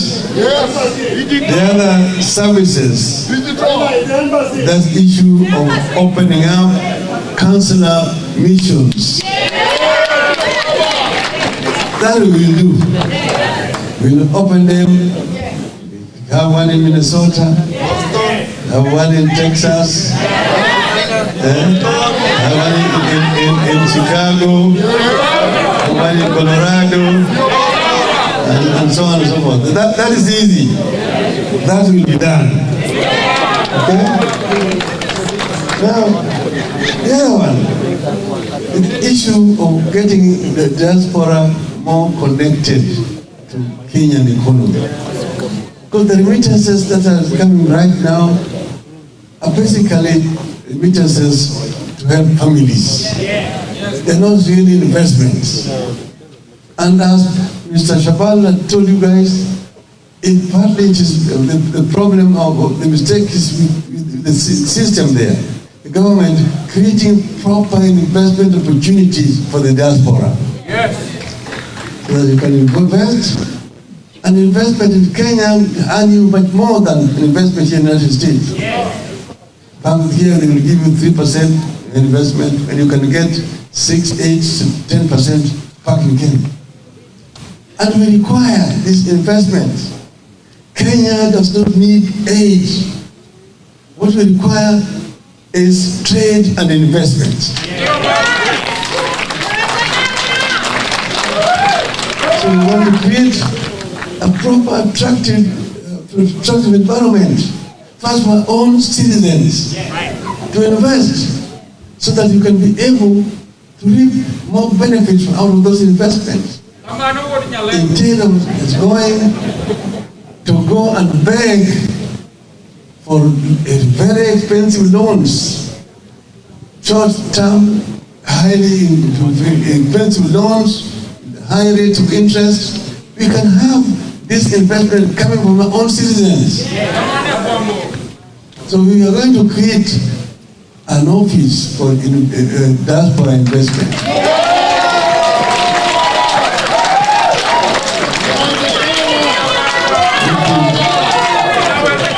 Help protect your investments and opportunities, and we're going to be shown areas of proper investments. Anywhere you can invest. For example, you're trying to now start up again affordable housing scheme. Affordable housing, housing scheme.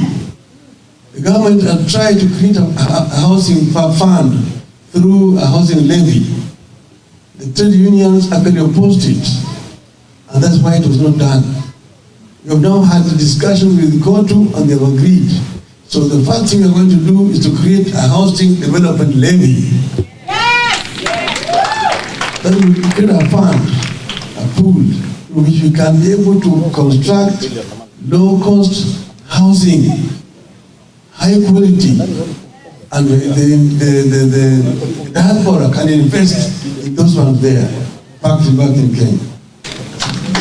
That is going to be an opportunity for diaspora to invest. So we are, I'm telling you people, be like the Jews. The Jews can be third, fourth, fifth generation American, but they're still Jews. And when the mother Israel is in distress, they all answer. They all call back. So this is what I'm telling you people, be like that. You're a Kenyan. Whether you're a fourth generation Kenyan here, whether your father came not on the Mayfair, but on the airlift.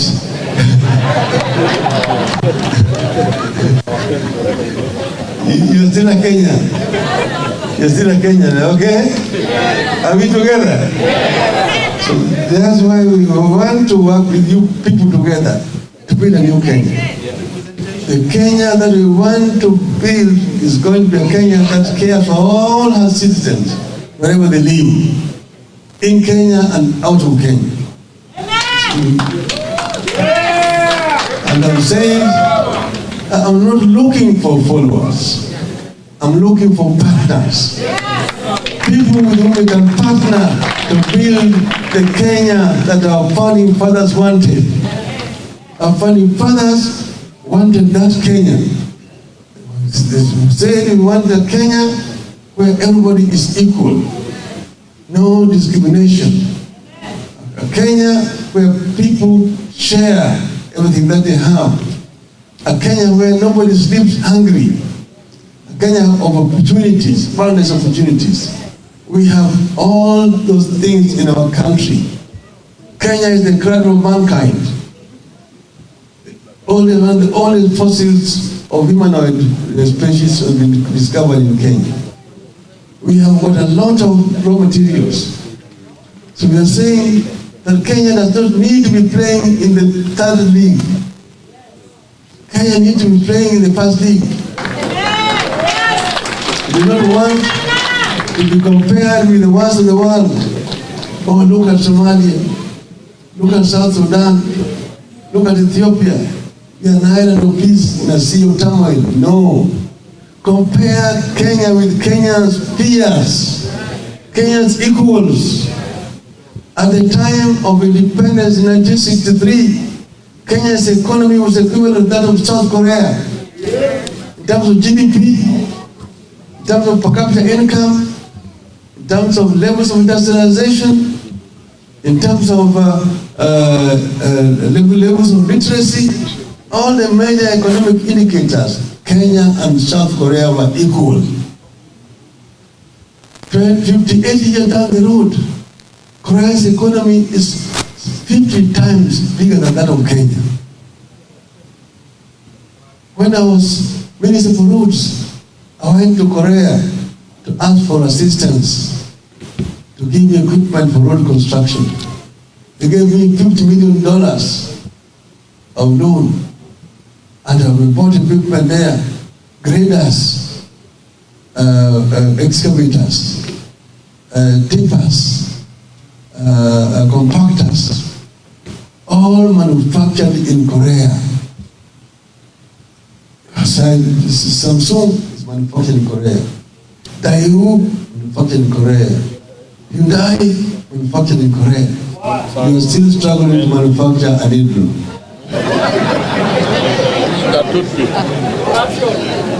Where did the rain begin to beat us?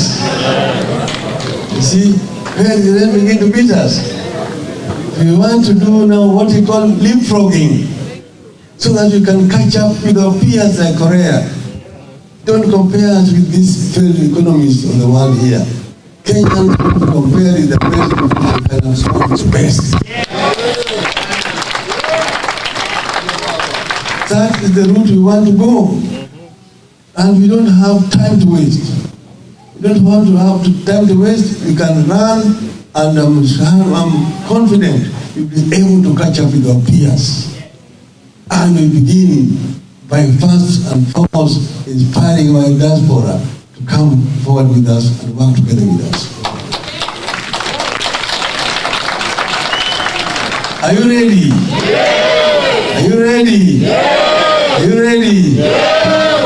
Then now we have my last word is basically to tell you that when you are here, because the world has become a global village, you can reach Kenya, you can influence what's going on in Kenya on a daily basis. So we want you to be there on your internet, get to the internet, and communicate with the Kenyans. Supply information. Information is even better than the cash you're sending back to Kenya. Tell those Kenyans to believe in one Kenya. To believe in one Kenya irrespective of their ethnic backgrounds. Tell them not to look at each other, to look down upon another Kenyan, oh, that's just a woman. Which Kenyan was born by a man, not a woman?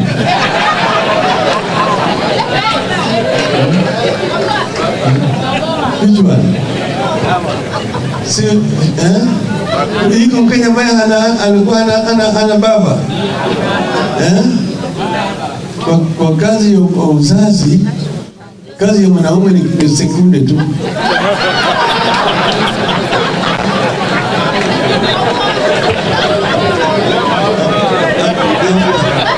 Azimio.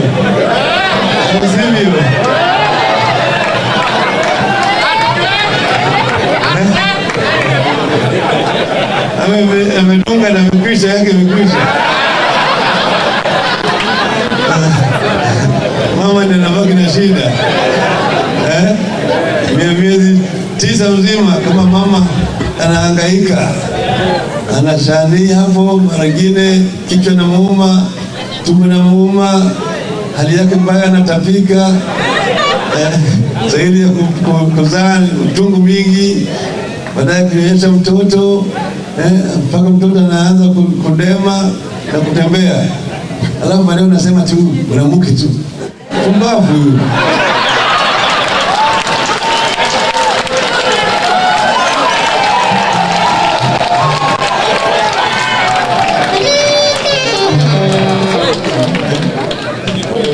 We must respect our ladies. Give them the respect that they deserve. Azimio. Azimio. And that's why I talk about affirmative action to lift our women so that we can be able to play a role equal to that of our men. Mko tayari? Tumetoka pamoja? Azimio. Azimio. Azimio. Asante sana. Tusimame tupige makofi. Hai. Makofi hata.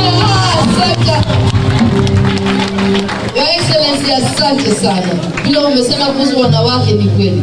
Mwanamke ndio namba moja na tunashukuru sana unakisupport. Asante. Tukae chini tafadhali. Mheshimiwa, if you have a little bit of time, we only have 4 questions. So kama wanaweza kuuliza hayo maswali manne kabla tungeshukuru. Umetupa ruhusa kuuliza maswali manne? Alright, at this point, many of you had your questions, but because of time, we cannot ask all those questions. However, because of also time, we are just going to go straight to the questions. After the questions, vote of thanks, prayer, and then after that, we can continue with the party after the delegates have left. So therefore, at this time, I would like to invite Steve Wema and ask everyone to sit down so that we can hear the questions.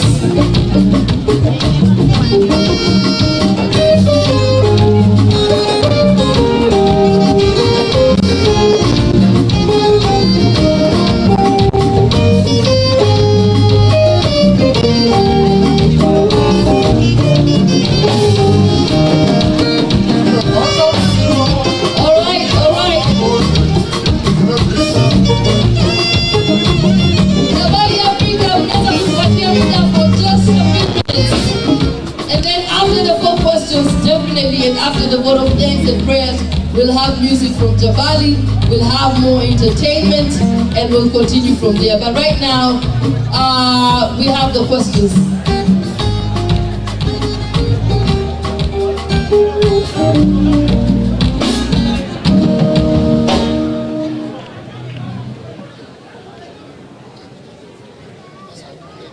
Hello everyone.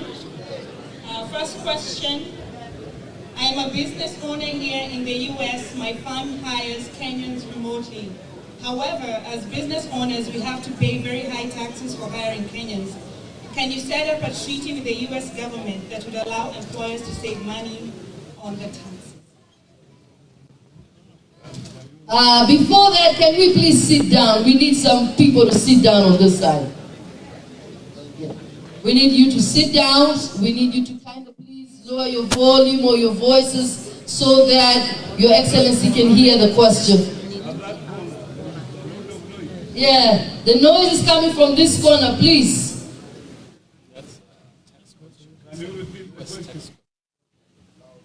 Louder. Yes. Is that better? Okay. I am a business owner here in the US. My firm hires Kenyans remotely. However, as business owners, we have to pay high taxes for hiring Kenyans.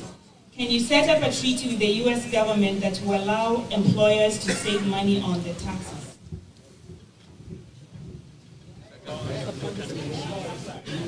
And the second question is, given the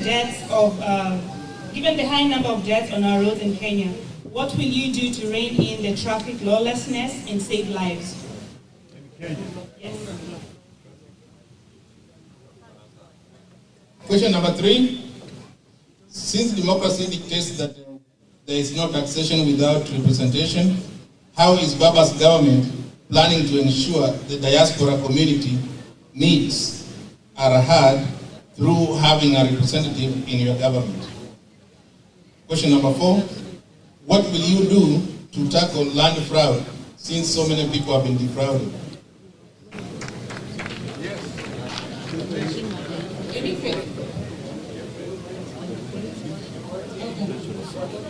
Yes, he's going to answer.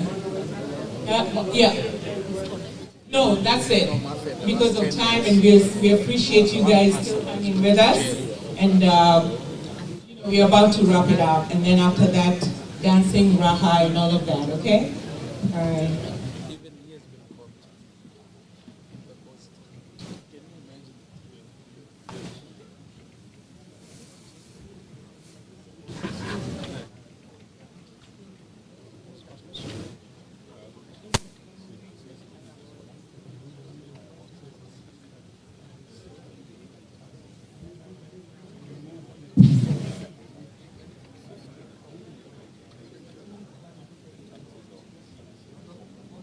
Thank you.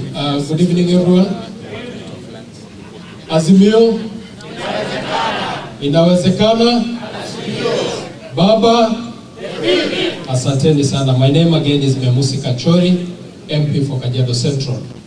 2015 nilikuwa last born wa Baba, lakini nimetoka kwa diaper sasa. Mimi ni champion kwa kuweka Baba State House. There is one of the questions that have been asked here on land fraud. And first of all, let me just tell you that we know what you people are going through. Many of you, we know, have lost their money through land frauds. I come, as I said, from Kajiado County, and Kajiado happens to be one of the places that you're losing a lot of money. But let me tell you this, the government had come up with a digitization process of title deeds. Baba, I want to request you, because that has not been actualized. The minute that thing was launched, cartels went in and frustrated the process. Baba, what I want to tell you is corruption is the root of all these things. Because the idea of digitization of title deeds was going to deal with land fraud. But cartels have flourished in that business that they frustrated the whole thing. Baba, when you get to State House, deal with corruption. If your friends get involved with corruption, put them in jail, go and visit them in jail, and tell them it is not personal, but the country is bigger than one individual. Asanteni.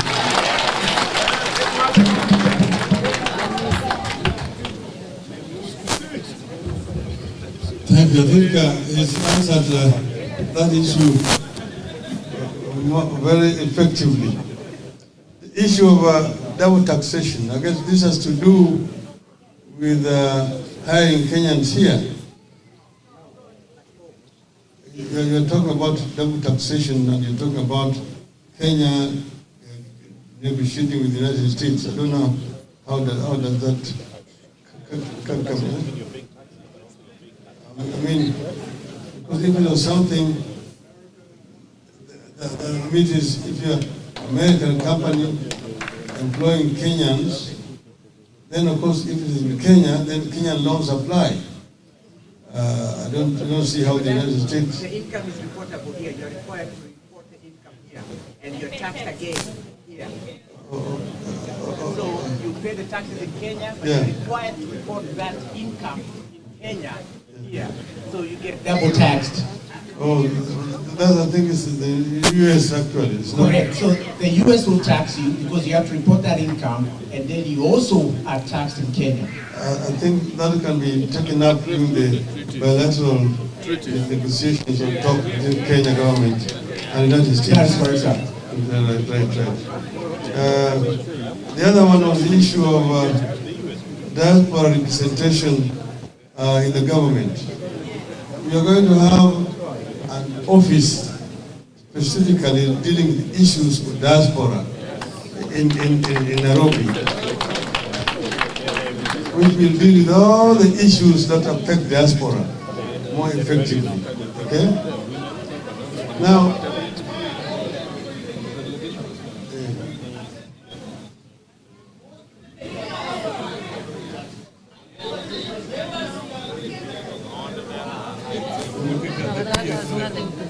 Accessible? no, Okay, we want an accessible office. I'm just saying, this is going to be at the level of a CS level. The issue which Honorable Minister talked about is a very serious issue of corruption. Corruption is the biggest enemy of the people of Kenya. Kenya, in terms of corruption, plays in the Super League. And all the others is placed in Division 3. But as far as corruption is concerned, it's in the Super League.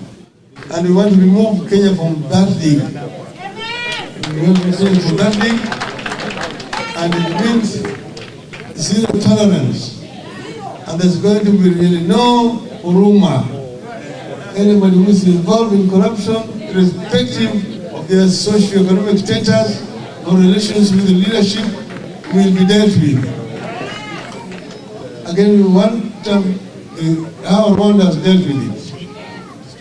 Mr. Kagame himself an example. His real brother was found with a case of corruption. And he said, deal with him like anybody else.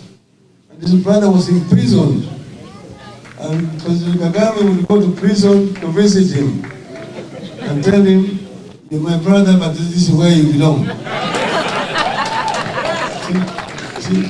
So I can tell you here, anybody who is corrupt, my brother, my sister, my child, my son, my daughter, if they are caught with corruption case, they will go to jail.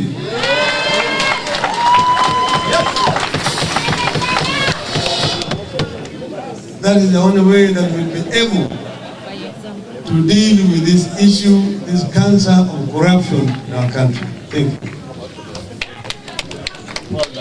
Yeah, there. You mentioned something again. The criminal justice system in our country. Because people talk about the rule of law, the independence of the judiciary. Yes, the judiciary should be independent. But no one ever say that by being independent means being corrupt. You can see what is now happening in the country. People are accused with crimes, some not petty, murder cases, serious corruption cases. Now going to court, and the court says they are adjourning the hearing until after the election to allow them to go and campaign.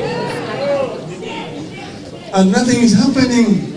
Even the Chief Justice sees those and does nothing.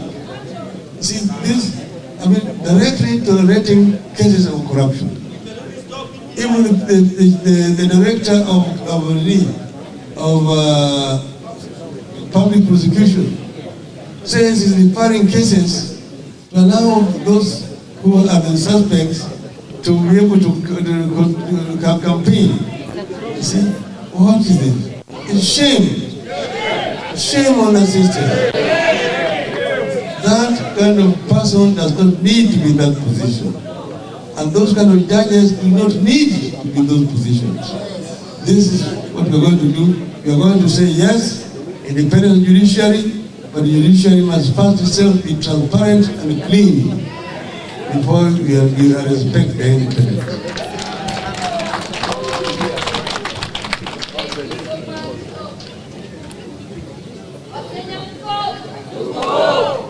Ama mmelala mko? Kama mnataka ugali na sukuma na nyama choma, inawezekana? Hata hiyo pia inawezekana. Ugali na sukuma na nyama choma inawezekana. Inawezekana? Lakini kwanza lazima tupige nini? Tupige Tupige nini? Okay, at this point, nasema asante sana, Honorable Raila Amolo Odinga, all the delegates, our visitors, all of you who have come from far and wide. Na tujipigie makofi tafadhali.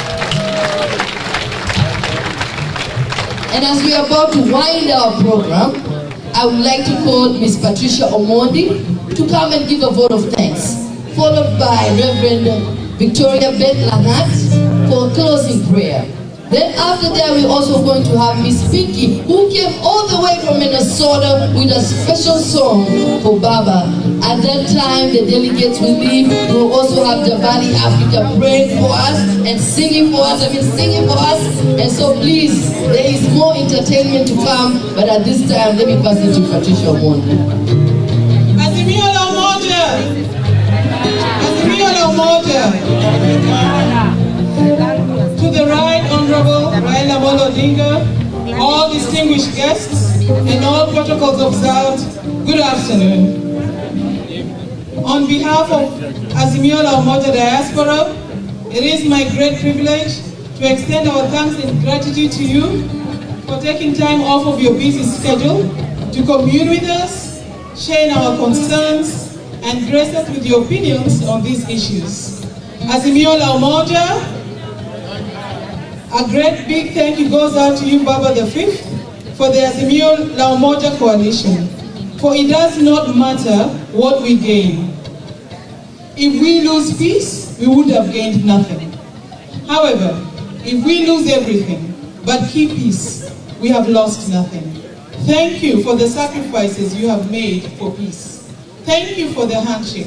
Azimio la Umoja, Inawezekana. As a Kenyan, I see the spirit of Azimio la Umoja in the Baba Care initiative. During my recent visit home, I was hospitalized in Nairobi for less than a week due to malaria. I was amazed by the exorbitant medical charges. Thank God I had insurance that covered my expenditures. My heart went out to fellow Kenyans without coverage at that particular moment. How do they manage these costs?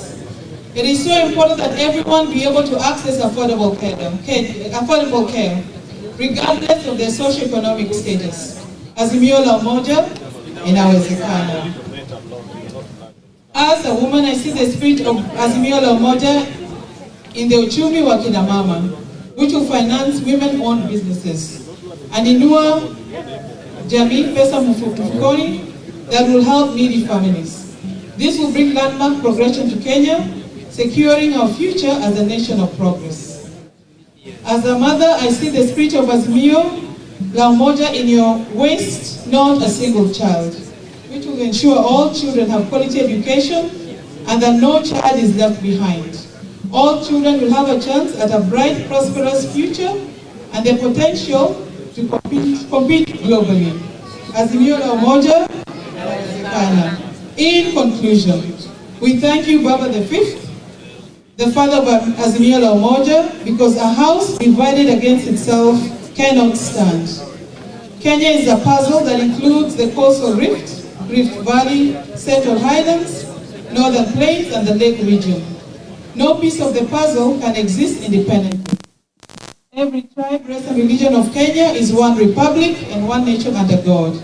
We are all privileged to be a part of the blessed, prosperous nation of Kenya, and our differences make us stronger together.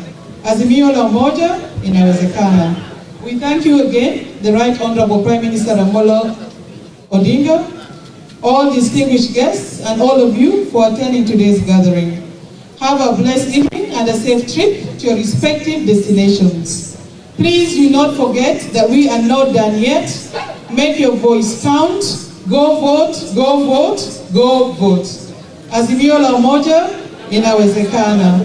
May the peace of God go with you all. Good night and goodbye. Thank you all. Thank you, Madam Patricia. Thank you so much. And we want to invite my dear friend Pinky, who came all the way from Minnesota. And Pinky, as you come to sing to us for us, please know you have limited time, but at the same time, I know you will do something special because this is your song that you wrote. Thank you. Please, big up for Pinky. Thank you, Honorable Raila Odinga. I'm honored to be here in front of you to perform. I wrote a special song for you and for all Kenyans. It's a special song, it's a campaign song. It's gonna make everybody vote. We need to vote. All we need to see in August is our 5th president, Raila Odinga. DJ, let's do it. Raila Odinga song.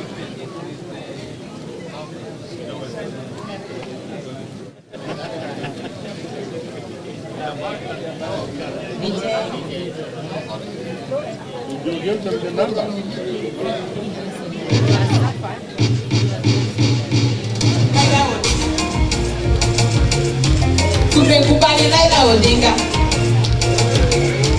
Tumekubali Raila Odinga. Tumekubali Raila Odinga.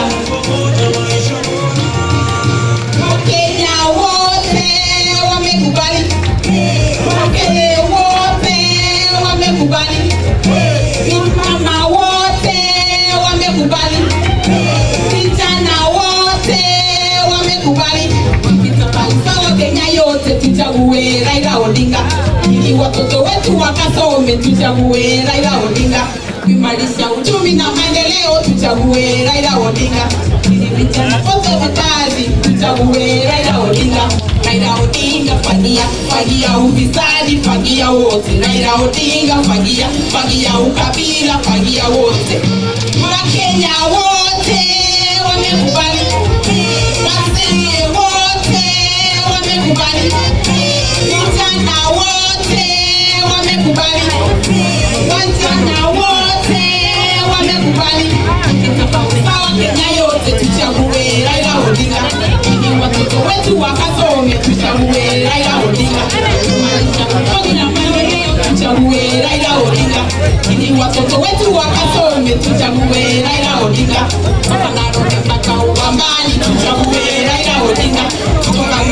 Asante, tafadhali tukae chini DJ, you can song. Aya, asanteni, everybody kaa chini, tushukuru. Asanteni.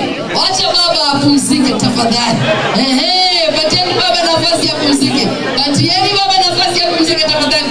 Asanteni.